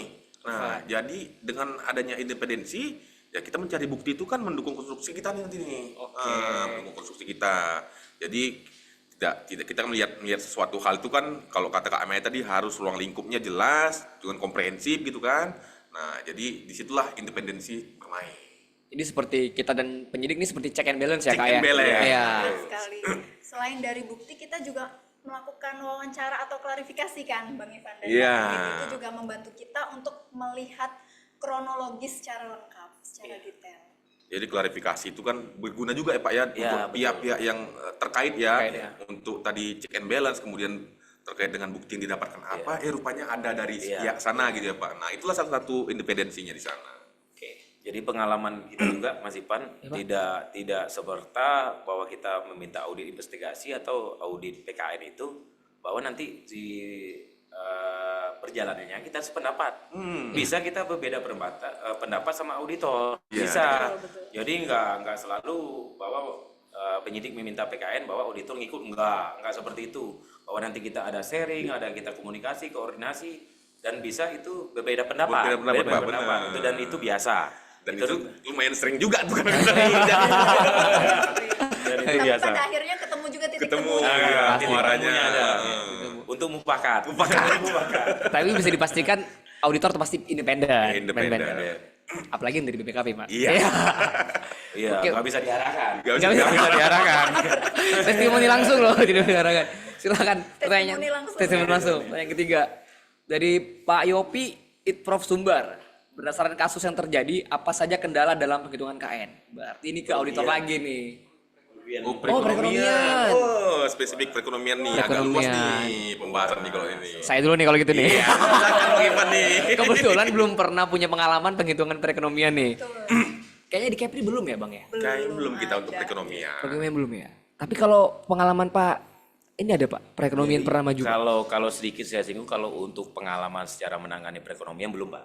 Oh belum juga. Tapi juga kita diberikan pelatihan juga atau diberikan pemahaman tentang perekonomian, Pak ya. Memang kalau kita lihat Pak di Undang-Undang Tipikor itu perekonomian negara itu kan kerugian perekonomian negara itu luas Pak ya, luas cangkupannya. Makanya Bapak Jaksagung juga mengatakan bahwa perlu adanya dipersempit mengenai pengertian kerugian perekonomian negara, karena biar dia aplikatif Pak. Karena kalau terlalu luas, kadang-kadang tidak aplikatif untuk dilaksanakan. Jadi perekonomian negara ini kalau saya melihat itu dilihat dari berbagai perspektif, Pak. Akuntansi dia masuk, keuangan masuk, bahkan ekonomi sosial juga Sosial masuk. masuk, bener Pak. Jadi semua sudut pandang itu dilihat bahwa berpotensi pendapatan, pengurangan pendapatan, penghilangan pendapatan, bahkan mengganggu iklim investasi, stabilitas sosial suatu daerah. Itu ada ahli masing-masing yang menilai bahwa dengan kegiatan penyimpangan tersebut berapa sih investasi yang bakal hilang gitu loh, bakal tidak masuk ke Indonesia, atau stabilitas sosial seperti mungkin konflik yang timbul. Tentu kan ada semacam penghambatan investasi atau kerusakan dari infrastruktur umum, seperti itu dinilai oleh ahli masing-masing, sehingga nanti digabungkan Pak oleh auditor. Auditor keuangan auditor dari BPKP itu menggabungkan dari ahli-ahli tersebut, ahli ekonomi, ahli sosial segala macam, itu untuk dinilai secara jumlah uang. Karena tadi undang-undang tipikor nyata dan pasti Pak, ya. Nyata dan pasti. Nah, makanya banyak mungkin kasus-kasus yang dengan masyarakat itu sampai ratusan triliun. Bahkan bukan uang seperti teronggok itu kalau bahasa Jawa. Bukan teronggok di meja gitu. Persepsi masyarakat kan 300 triliun itu kalau disusun ke atas nyampe langit ya Pak ya. Jadi berapa lantai itu ya Bang? Iya. Diberi kerupuk banyak gitu. Jadi bukan seperti itu karena ada kerugian lingkungan, kerugian ekonomi. Jadi perekonomian negara itu cangkupannya lebih luas daripada kerugian keuangan. Seperti itu kalau penyidik ngelihatnya, Pak. Sebenarnya dari BPKP pusat kayaknya sudah pernah. Udah ada Lima ya, perekonomian. Itu perekonomian rata-rata Kejaksaan Agung minta bantuan dari BPKP, Pak. BPKP, Pak, ya. BPKP pusat. Tapi Memang kita dalam melakukan perhitungan perekonomian negara itu kita nggak berdiri sendiri ya Bang Ipan ya, Kak Maya, Pak Yopi, Pak Yongki. Jadi memang kita juga perlu ahli itu, mungkin ada ahli lingkungan.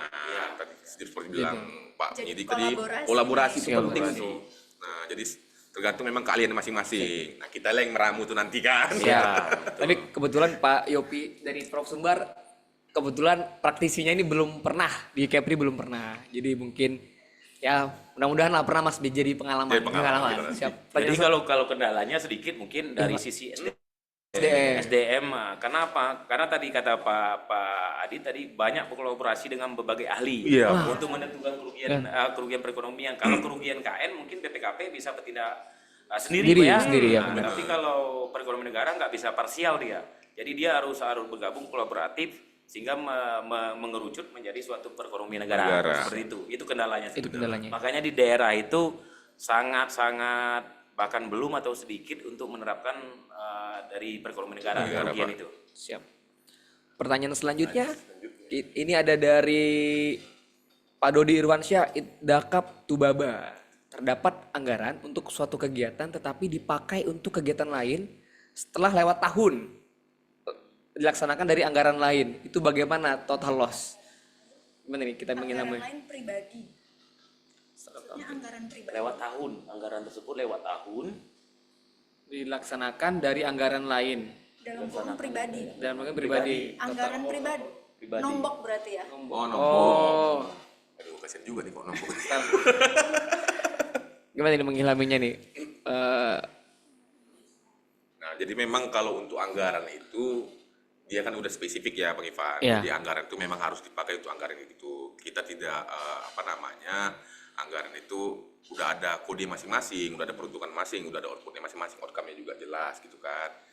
Jadi apalagi nanti itu ada anggaran lain pribadi, total loss ini saya belum total loss, tapi kasihan juga Kalau pakai Dia sudah nombok. udah nombok. Tapi memang nombok itu konsekuensi pribadi nggak sih Bang Adit? Memang dia menggunakan anggaran tersebut bukan sesuai peruntukannya. Peruntukannya. Oh, saya tahu nih. Mungkin Dia, sana dia. dia sebenarnya mau beli gelas nih.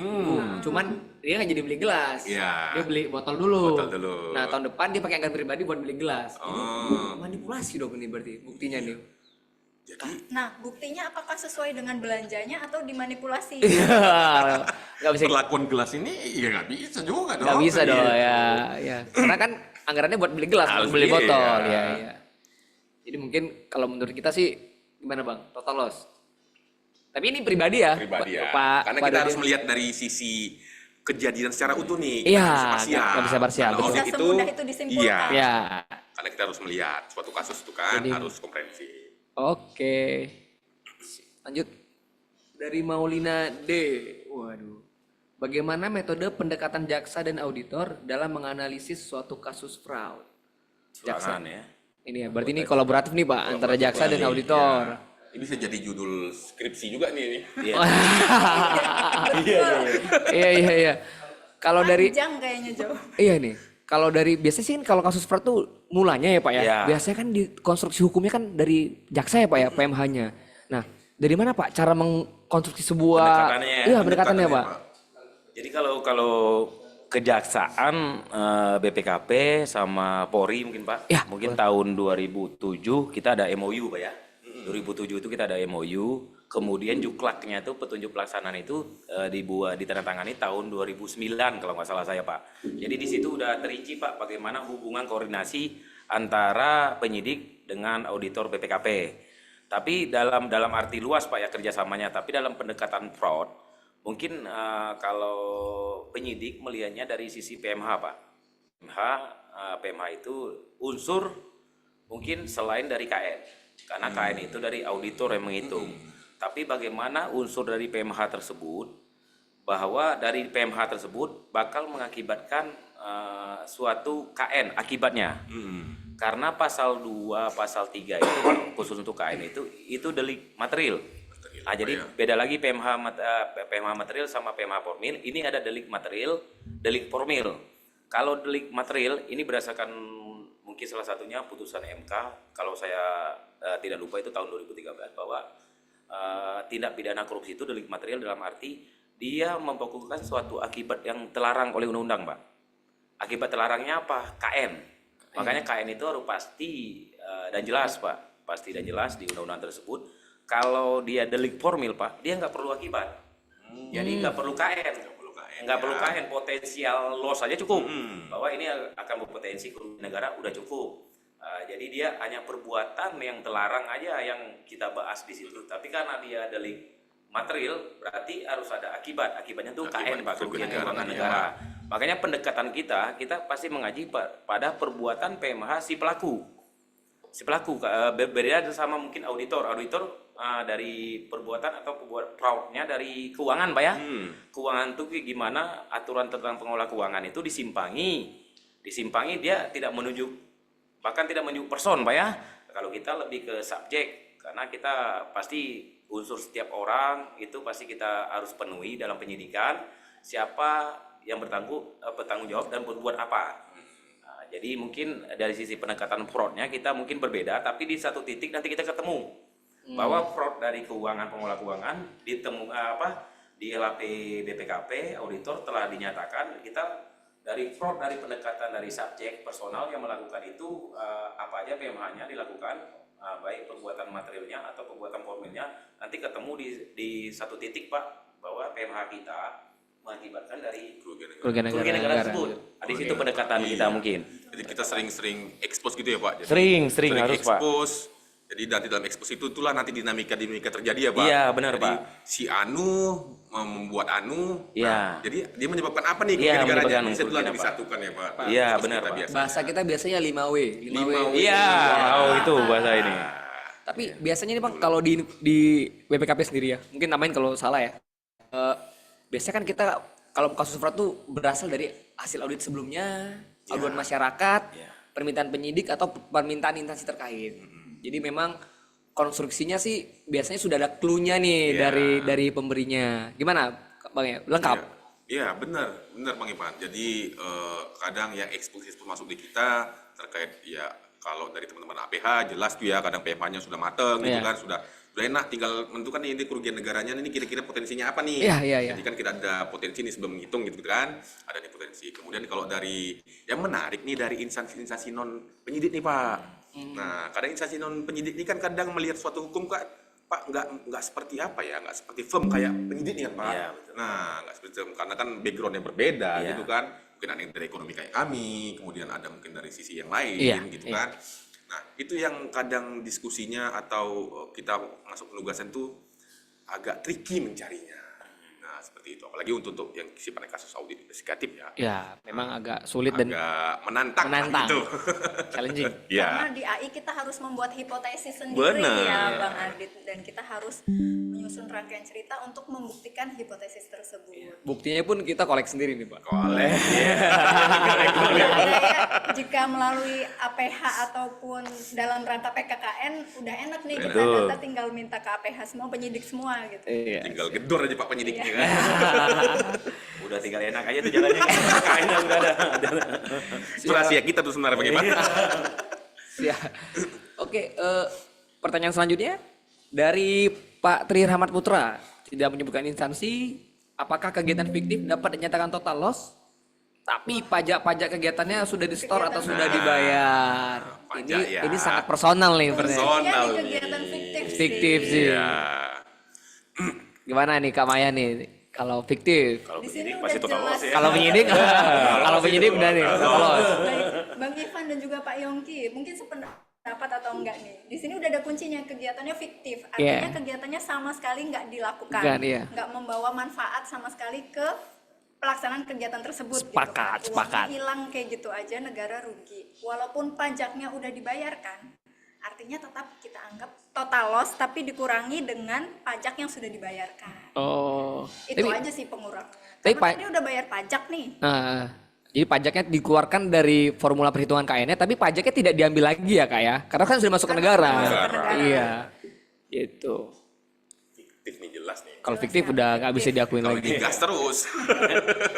Malah kalau dia nggak setor makin ini nih, makin fiktif kan? Iya, makin Ini fiktif kan dia, berarti. dia menyetor untuk menghindari fiktifnya tadi nih. Tercatat mungkin Biar dia kelihatan Biar kelihatan pajak ya, ada. Oh, udah bayar pajak ini. Ada, Pak, tapi dokumennya SPJ-nya Iya. nggak kelihatan nih. Bisa jadi SPJ-nya ada tapi Tapi rekayasa rekayasa semua. rupanya nggak ada. Rekayasa. Pak. Iya, memang butuh kejelian juga nih. Modus Modus operandi, Iya, Pak. modus Iya, operandi. benar-benar. Bermacam-macam dia. Bermacam-macam. Oke, mungkin pertanyaan selanjutnya dari Taufik Inspektorat. Apakah bukti yang didapatkan oleh penyidik termasuk bukti audit dalam PKKN? Dan bagaimana cara auditor meyakini bahwa bukti yang diperoleh dapat dipertanggungjawabkan? Oke, kita belah dua nih Bang. Apakah bukti yang didapatkan penyidik termasuk bukti PKKN? Berarti ini ke kita nih. Iya. Nah, jadi memang di kita metodenya kan kalau penghitungan kerugian negara itu bukti-bukti yang kita dapatkan itu bersama dan melalui teman-teman penyidik gitu ya. Bersama, kuncinya bersama dan melalui atau melalui teman-teman penyidik. Nah, itu yang kita analisis, kita bangun konstruksinya menjadikan laporan hasil PKKN nilainya berapa. Nah, kemudian yang pertanyaan kedua tuh, bagaimana cara auditor meyakini bahwa bukti oleh penyidik dapat ditemukan. Nah, mungkin kayaknya dari sisi hukum nih Pak ya. Ya, betul. Karena kami juga awam nih masalah hukum Ya. Pak. Jadi kalau kami kan percaya namanya udah instansi penyidik ya. Iya, Udah iya. jelas dia. Mungkin ada kata-kata pro justisia atau saya nggak ngerti Iya, gitu Pak. siap. Jadi Mas Irfan, Mas Adit sama Bu Maya. Jadi kalau untuk apakah bukti tersebut bisa dipertanggungjawabkan dari penyidik. Jadi kita memperoleh bukti itu Pak bisa dari saksi, bisa kita peroleh umumnya yang kita peroleh itu dari saksi Pak. Bukti tersebut. Baik itu. Ini berbeda lagi Pak antara bukti sama alat bukti. Alat Oh, bukti yang oke, beda. Beda dia bukti sama alat bukti. Jadi kalau untuk mungkin yang dimaksudkan oleh si penanya itu alat bukti Pak ya. Jadi alat bukti yang kita peroleh dari saksi itu kita sita Pak. Kita bea sita dari siapa yang kita sita. Dan biasanya di dalam BAP yang siapa orang yang kita sita itu kita bunyikan itu Pak. Bahwa mengenai dokumen, misalnya dokumen contohnya yang kita peroleh, dokumen apa aja yang kita peroleh dari dia, dari mana dia memperolehnya, apa isi dokumen tersebut. Dan biasanya saksi sudah menjelaskan itu. Seperti halnya tidak menutup kemungkinan seperti ini. Pada saat klarifikasi dari BPKP, mungkin BPKP menemukan hal baru, dokumen baru mungkin. Ya memang kita mungkin tidak menemukan di penyidikan. Ya sebelumnya itu mungkin kita bisa penyidik bisa mengambil bukti tersebut dan kemudian mem-BAP dari saksi mana bukti tersebut diperoleh, dokumen tersebut. Ya dan bakal kita sita dan minta persetujuan penyitaan dari pengadilan. Jadi semua hal yang kita lakukan pro justisia ada berita acaranya, ada kalau sita ada persetujuan dari pengadilan, jadi dia bisa dipertanggungjawabkan ya untuk bukti tersebut. jadi sudah banyak pengendalian ya Pak terkait bukti ini ya, nggak asal langsung ya. Iya. Betul. Mungkin untuk pertanyaan selanjutnya. Tapi karena ini agak ngelek, tapi saya pernah dengar ini Pak, sebuah kata-kata, tapi ada bahasa Belandanya nih Pak. Ya. Bukti-bukti harus lebih terang daripada cahaya katanya Pak. Oh iya. Nah, Iya. itu gimana tuh Pak? Jadi sebenarnya kan kalau bahasa bukti tersebut dikenal sebenarnya Pak di proses penyidikan, bahwa proses penyidikan proses di mana penyidik itu mencari alat bukti untuk membuat terang suatu perkara. Oh, oke. Jadi makanya ada bahasa itu bahwa alat bukti itu harus lebih terang daripada cahaya. Daripada cahaya, betul. Jadi alat kalau ini bedanya bukti sama alat bukti Pak. Oke. Barang bukti juga beda sama alat bukti. Kalau alat bukti dia bisa menceritakan suatu kejadian, suatu peristiwa Pak. Itu alat bukti. Alat bukti. Seperti surat, seperti keterangan ahli, seperti petunjuk, keterangan saksi, dia bisa menceritakan Pak suatu. Tapi kalau barang bukti enggak. Barang bukti itu seperti kita kalau di KUHP itu yang digunakan maupun diperoleh Pak barang bukti tersebut. dan itu dia tidak bisa menceritakan kejadiannya. Seperti contoh pisau itu tidak bisa menceritakan Pak gimana kejadian pembunuhan penganiayaan tersebut. Yang bisa menceritakan itu adalah visum. Matinya sebabkan apa, lukanya sebabkan benda tumpul, benda tajam, itu bisa menceritakan. Makanya visum tersebut alat bukti surat. Kalau misalnya ahlinya misalnya dijadikan, dokternya dijadikan keterangan ahli, dia bisa menceritakan Pak gimana kejadiannya. Seperti itu perbedaannya mungkin Pak. Jadi saling melengkapi ya Pak. Saling antara melengkapi. alat bukti dan Iya, barang bukti. barang bukti. Siap. Siap. Oke, lanjut pertanyaan selanjutnya ada dari Tito. Tidak menyebutkan instansi. Bagaimana contoh nyata hubungan kausalitas PMH, bukti audit dan kerugian negara? Wah, tadi kita bahas 50 menit ngebahas ini nih tadi ya. Terus disuruh Mungkin kesimpulannya nih. dirangkum. Dirangkum ya. Siapa nih mau merangkum nih? Bang Adit atau Kak Maya nih atau ya Pak Yongki terakhir? Perbuatan melawan hukumnya dulu nggak ya? Iya. Perbuatan ya. Boleh perbuatan melawan hukum, Pak. Jadi kalau ini kalau PMH kausalitas nih Pak ya. Kalau bahasa Belandanya, bahasa kampung nih Pak, bahasa kampung saya, adequate sine qua non. Wih. Ya, itu bahasa ini Pak. Saya tadi mengingat bahasa Belanda tadi, hukum juga kan jadi agak lupa. Jadi bahwa suatu sebab harus relevan dengan akibat Pak. Suatu sebab, kenapa? Kalau contoh nih, jika orang melempar sendal, kemudian yang dilempar tersebut meninggal Pak, itu kan untuk kita mengatakan sebab bahwa dia dilempar sendal sampai meninggal, sebabnya bukan dilempar sendal. Mungkin dia serangan jantung, kaget serangan jantung kemudian meninggal. Jadi sebabnya itu karena serangan jantung, bukan karena dilempar sendal Pak. Apalagi swallow kan, nggak mungkin orang mati itu kan dilempar swallow gitu. Seperti itu Pak kausalitas. Kausalitas ini kan sebab akibat Pak ya. Sebab akibat kalau di hukum pidananya itu sebab harus relevansi sama dengan akibat. Jadi dia harus berhubungan dan tidak jauh jaraknya Pak. Karena ada juga teori lain mengatakan sebab tersebut terlalu luas diambil sehingga menimbulkan akibat. Jadi dia tarik lebih luas lagi tuh sebab. Tapi kalau di hukum pidana kita mengenal sebab itu pendek Pak. Jadi dia harus punya akibat langsung punya akibat langsung terhadap akibat dari perbuatan tersebut. Contoh gini, PMH. Ada suatu PMH tindak pidana tipikor. Suatu mungkin dari kontrak, dari pengelolaan keuangan, pembuat curang atau benturan kepentingan dalam pengadaan Pak. Itu PMH-nya tersebut. PMH tersebut harus mempunyai hubungan, tentu PMH tersebut harus dilengkapi dengan bukti, karena dia tadi menyinggung bukti juga, kausalitas, bukti, alat bukti, barang bukti yang mendukung PMH tersebut, sehingga dia mempunyai kausalitas harus berakibat terhadap KN Pak. Iya. Jadi nggak bisa PMH itu parsial. Berbeda, terpisah dengan nanti akibat seperti KN, karena tipikor delik material. Delik material tadi ya Pak ya. Iya, berdasarkan akibat. PMH yang berkaitan dengan tipikor ya Pak. Iya, yang jadi berarti kerugian negara. iya, jadi dia melakukan apa, penyimpangan apa, itu memang bertujuan untuk mendapatkan keuntungan, memperkaya diri sendiri atau orang lain atau korporasi Pak. Jadi akibat tersebut harus berhubungan langsung sama PMH-nya Pak. Kalau dari sudut penyidik seperti itu. Sama sih dengan kita, jadi sebenarnya sama sih pandangan. Kalau di kita penyebutannya aja agak beda. Jadi kalau di kita itu ada kriteria, sebab dan akibat. Nah semua itu harus nyambung tuh kan. Nah jadi satu gitu. Nah ruhnya tuh sama. Jadi tidak mungkin kriterianya apa, sebabnya apa, disebabkan oleh siapa gitu kan, melakukan apa. Tapi nggak nyambung nih akibatnya. Nah kayak tadi seperti itu. Jadi harus ada memang nyambung lah. Kalau harus utuh gitu ya. Membandingkan antara apa yang terjadi realitanya dengan kriteria yang ada. Nah, realita ini kita dapatkan dari bukti-bukti audit dan juga klarifikasi para saksi. Itu. Yang berujung pada perhitungan kerugian keuangan negara. Dalam perspektif perhitungan kerugian negara. Mungkin simplifikasinya gini kali ya. Bapak-bapak mungkin negara pengennya beli ini nih, botol ada isinya. Yang datang botol kosong. Nah, kondisinya kan udah nggak sesuai nih.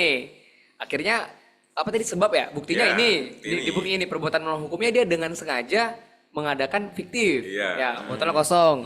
Kemudian buktinya ini, kemudian dihitung lah berapa sih nilai air ini, mungkin gitu kali ya simplifikasinya. Dalam arti sempit ya maksudnya. Dalam arti sempit. Ini simplifikasi saja. Tapi dalam aktual di lapangannya tidak sesederhana itu. Contoh simpel aja. Contoh simpel aja. Simpel. Oke, pertanyaan selanjutnya mungkin dari Pak Zarpani tanpa menyebut instansi.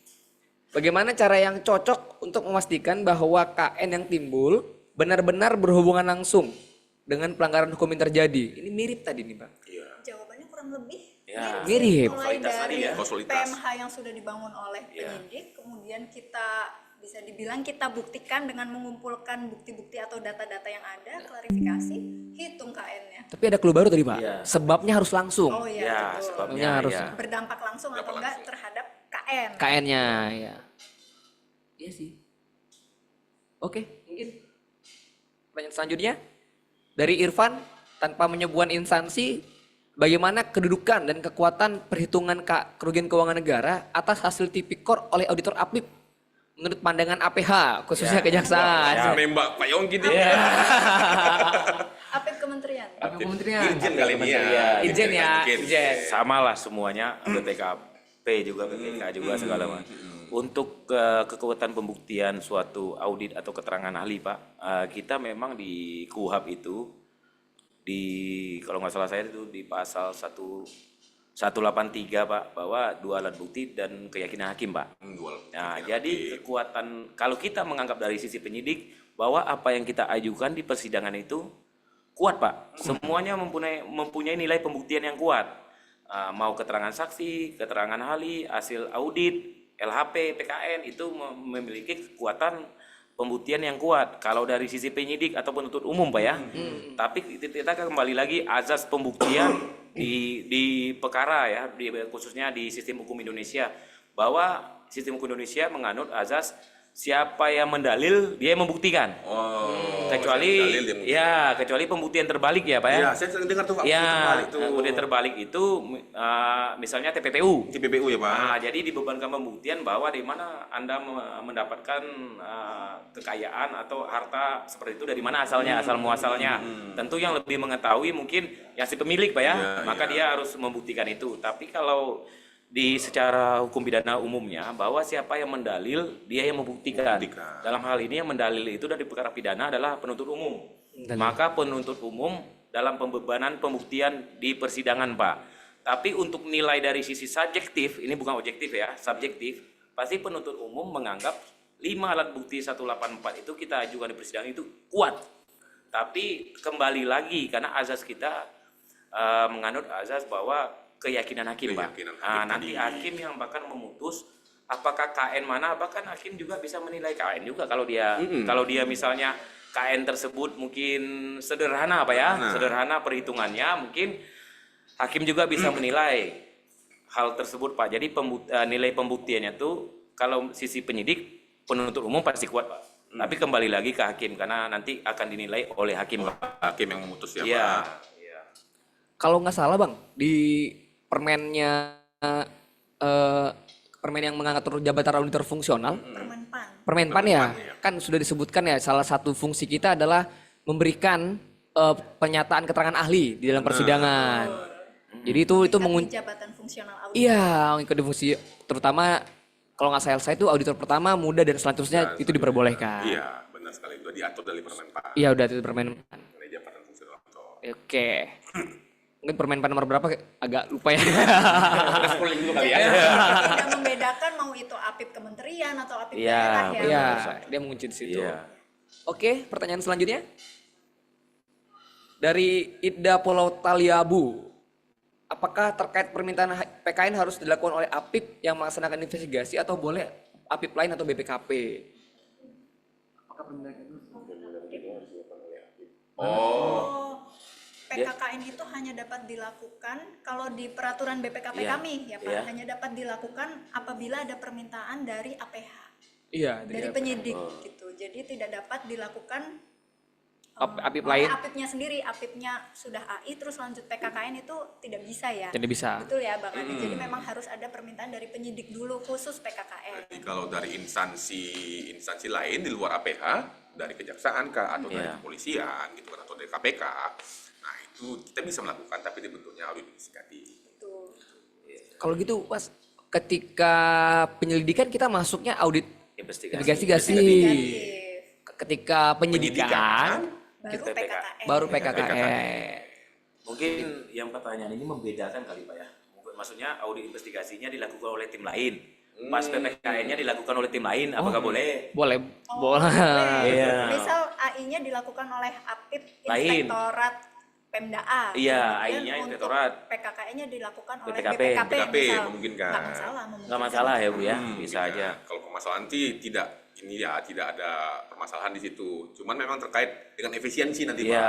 Karena biasanya kalau dia sudah melakukan audit investigatif, pasti dia sudah tahu nih Iya. konstruksi bentuknya. Jadi Iya. kalau dilanjutkan oleh orang yang sama atau instansi yang sama, itu bakal lebih cepat gitu kan. Iya, Kadang-kadang betul. kita mungkin dari sisi penuntutan Pak ada waktu-waktu tertentu kali Pak. Betul. Berapa lama gitu kan saya juga Iya, kurang tahu gitu ada kan. batas waktu. Ada batas waktu ya Pak namanya. Iya, betul.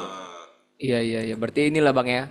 Kalau mau cepat pakai APIP yang sama, Iya. tapi kalau misalnya pakai APIP yang lain dia dari awal lagi mulainya. Belajar lagi. Mempelajari kronologis Betul. kasusnya Bisa lagi. Karena beberapa contoh kasus itu Pak, misalnya inspektorat itu kan dia ada audit kinerja ya Pak ya. Audit kinerja. Jadi audit kinerja itu dia menemukan suatu penyimpangan. Penyimpangan segala macam, nanti kesimpulannya itu mungkin ada temuan. Temuan. Dia bahasanya temuan Pak. Itu audit investigasi. Apa kita mungkin berkoordinasi sama inspektorat bahwa langsung aja lah kita menuju ke audit PKN. PKN, Nah, mereka kadang BPKP, seperti itu gitu loh, BPKP aja Pak, karena kan nanti kita bantu dengan suplai data. Iya, seperti iya. itu, makanya nggak masalah juga, Ya, nggak masalah juga bener, seperti Pak, itu. bener. Di dinamika lapangan ya Pak? Ya, di Dinamika lapangan seperti itu. Seperti itu. Oke, pertanyaan selanjutnya dari Inspektorat Pak Suwaidi. Aduh, kayaknya di Inspektorat BPKP nih yang nanya nih. Bagaimana agar bukti audit menjadi bukti hukum? Waduh, bagaimana nih Pak prosesnya Pak? Kalau itu tadi yang kita harus jaksa itu atau penyidik itu banyak tahu tapi sedikit Pak ya. Banyak Jadi tahu tapi sedikit. banyak tahu tapi sedikit. banyak Tahu tapi sedikit. Iya, kalau misalnya seperti auditor Pak, dia apa namanya tahu sedikit tapi banyak. Nah, contoh keuangan. Dia sedikit tahu, auditor nggak terlalu pengen tahu mungkin forensik apa segala macam Pak. Kedokteran. spesifikasi ya, Pak, ya? Ya, kedokteran forensik. Kalau kita kan sedikit Pak, harus tahu lah untuk mengembangkan penyidikan. Iya, Jadi iya, kita kalau kita lihat dari peraturan Perka BPKP, jadi makanya saya baca juga itu. Perka BPKP Pak. Kalau saya salah dikoreksi, itu tahun 2012 Pak ya. Kalau nggak salah saya 2012, itu kan ada runutnya tuh Pak. Runut bahwa audit dari BPKP itu ditandatangani oleh tim auditor. Kemudian tuh kepala Kasubdit ya, kepala auditnya. Makanya kalau di Bugatun itu ya itu ditandatangani oleh itu. Jadi bahwa audit yang dikeluarkan, LHP yang dikeluarkan oleh tim audit itu harus berdasarkan dari SOP Pak, internal. Internal. Mungkin kalau umumnya itu mungkin kalau nggak salah saya itu yang PP 60 2008 ya. Itu yang umum ya. Ada Perpres juga lah yang mengatur di situ.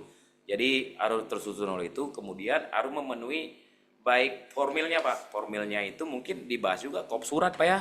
Formil itu ya, tanda tangan siapa. Kalau misalnya LHP itu tanpa tanda tangan tim auditor nggak bisa Pak. Iya. Nggak bisa, nggak berlaku itu. Oke. Ya, jadi harus tanda tangani karena formilnya terpenuhi, materialnya tentu metode Pak ya. Metode dari auditor itu nanti saat dia memberikan keterangan ahli di persidangan itu bisa dipertanggungjawabkan. Makanya auditor BPKP saat sekarang klarifikasi Pak ya. Klarifikasi. Mungkin berbeda, mungkin zaman-zaman dulu waktu saya penyidik awal-awal jaksa itu klarifikasinya by dokumen beberapa saksi, mungkin PPK, KPA, PA Pak, penyedia, pengawas. Kalau sekarang kan langsung ke semua Pak. Semua saksi yang dianggap relevan untuk membuktikan bahkan puluhan itu bahkan sama lagi diklarifikasi. Jadi makanya nanti keterangan ahli yang diberikan oleh auditor atau BPKP di persidangan itu sangat bisa dipertanggungjawabkan nanti dengan LHP Pak, LHP, bukti betul. suratnya. Jadi seperti itu rasa saya harus memenuhi syarat formil dan syarat material dari LHP atau keterangan Pak. Tapi kan biasa gini Bang, ada bukti Kak, ada bukti misalnya bukti yang dikasih oleh penyidik satu bandel nih. Kita pakai sebagai bukti audit untuk menerbitkan LHP. Nah, apakah bukti audit yang kami ambil ini menjadi bukti hukum Pak? Bukti audit atas laporannya? Ya, jadi biasanya kan bukti yang kita berikan kepada tim auditor itu bukti surat atau dokumen yang telah kita sita, Pak. Iya, iya. Ya telah kita sita tuh ada BA-nya, ada persetujuannya, kita sita, kemudian kita memberikan kepada tim auditor Untuk mengaudit. untuk mengaudit. Ya itu jadi bukti, Pak. Karena pasti kalau misalnya itu di perjalanan mungkin tim auditor menemukan bukti yang memang kita tidak peroleh pada saat penyidikan sebelumnya. Itu bahkan kita ambil bukti dokumen tersebut dari siapanya, kita itu sita dan kita bahkan bakal BAP yang memberikan dokumen itu ya. Ini semacam di BP ulang. Ya BAP ulang. Itu Ya, benar. sebabnya buktinya harus melalui atau bersamaan dengan penyidik, nggak boleh Iya, kita nggak boleh sama. ambil sendiri gitu. Iya. Komprehensif, Pak. Kalau Komprehensif sekarang benar, ini ya. tim auditor itu komprehensif. Jadi bahkan saksi yang belum kita panggil kadang auditor udah ini kan. Komprehensif. Jadi tidak perlu diragukan lagi, LHP bisa dipertanggungjawabkan. Jadi bukti hukum. Jadi tidak bisa diragukan lagi kalau LHP bisa jadi bukti hukum ya Pak ya. Saya kutip nih kan. Mantap nih Pak. Mantap nih. Auditnya. Ya. Bukti hukum. Oke, pertanyaan selanjutnya dari Pak Asoka Salim, Inspektorat Pesawaran. Dalam melakukan penghitungan KN atas permintaan APH, apakah perlu dilakukan konfirmasi kembali? Oh, ini. Nah, ini kita nih kayaknya. Prosedur kita nih. Prosedur. Jadi Memang kalau dalam melakukan apa namanya Klarifikasi. KKN, Ah. nah kita sekarang ini wajib nih melakukan klarifikasi nih Pak. Betul. Jadi Bang Ivan, jadi kan memang dalam metode kita klarifikasi penting. Nah bisa nanti klarifikasi itu bisa nanti mendapatkan bukti baru yang mendukung dengan ini kita Pak. Iya. Kemudian mungkin ada perbedaan-perbedaan pandangan sebelumnya. Apa rupanya dia punya sanggahan tersendiri. Nah nanti kita bisa kejar ke sana gitu kan. Itulah pentingnya klarifikasi tadi.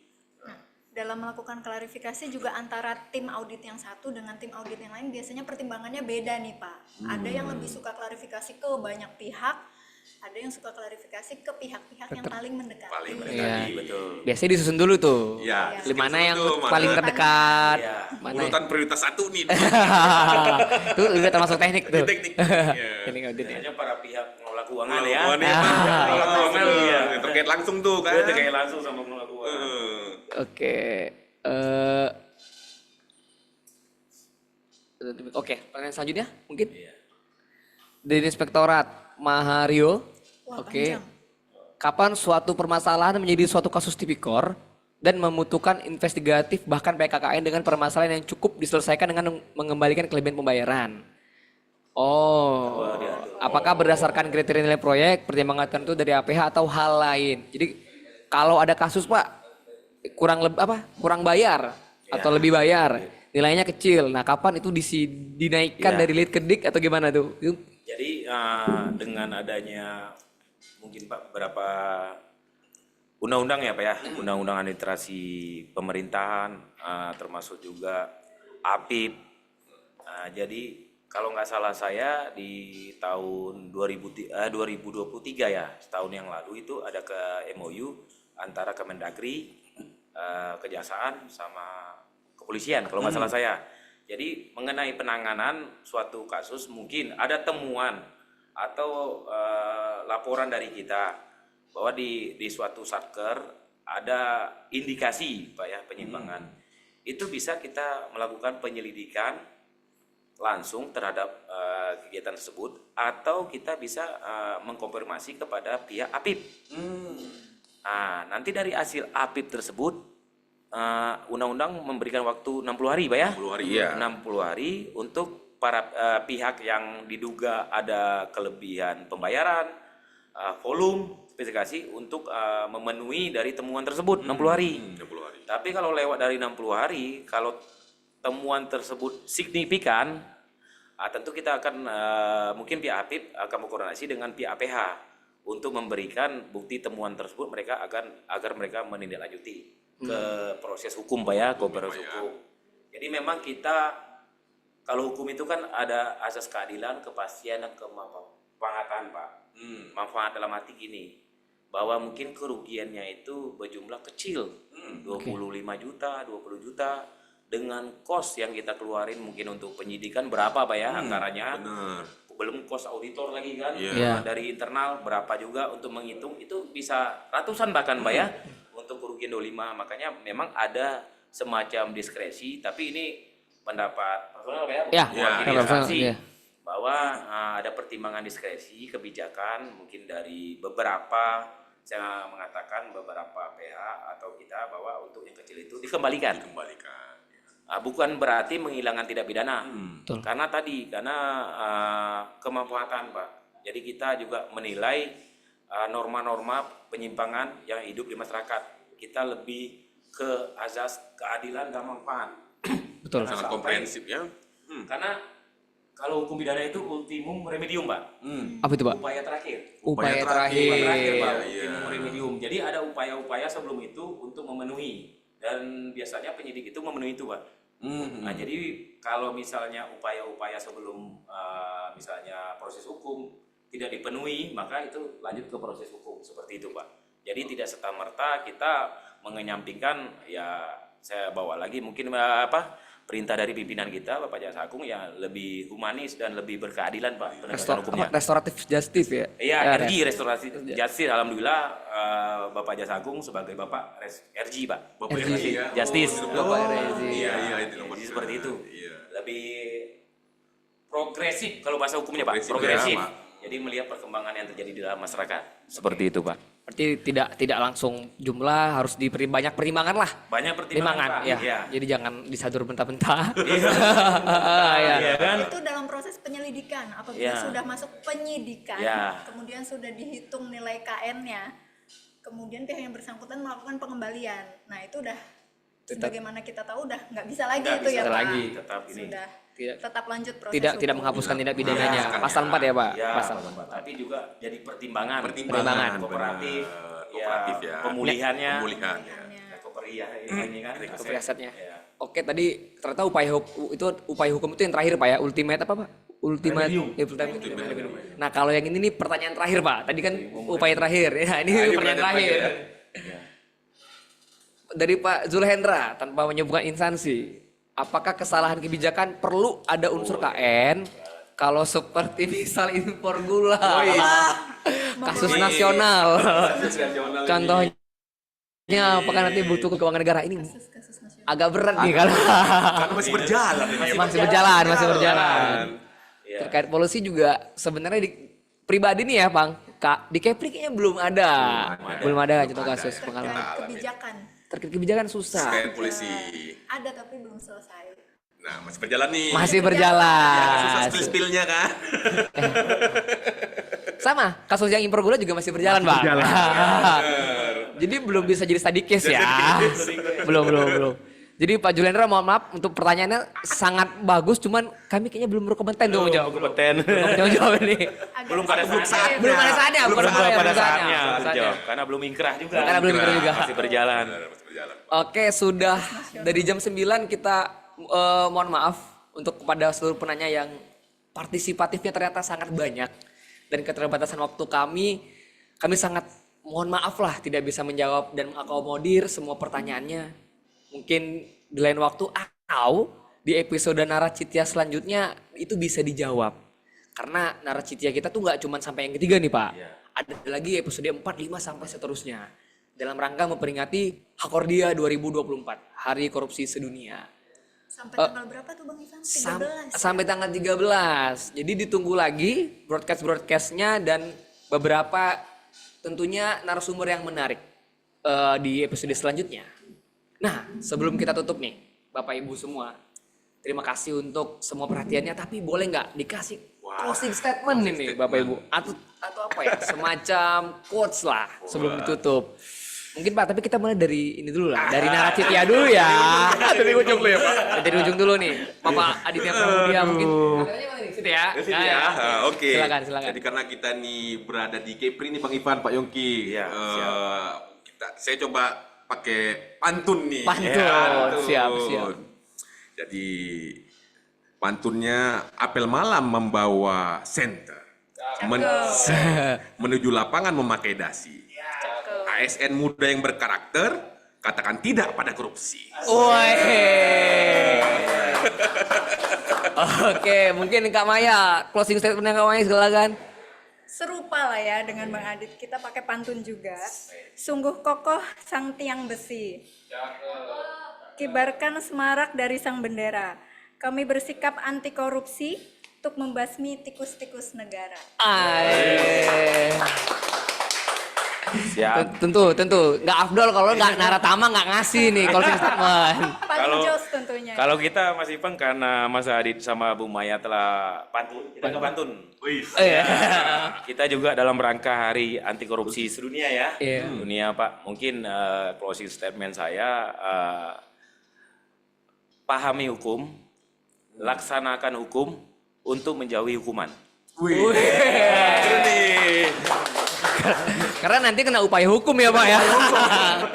Oke, Pak Adit, Kak Maya dan Pak Yonggi sebagai narasumber dan Naratama, terima kasih sudah datang.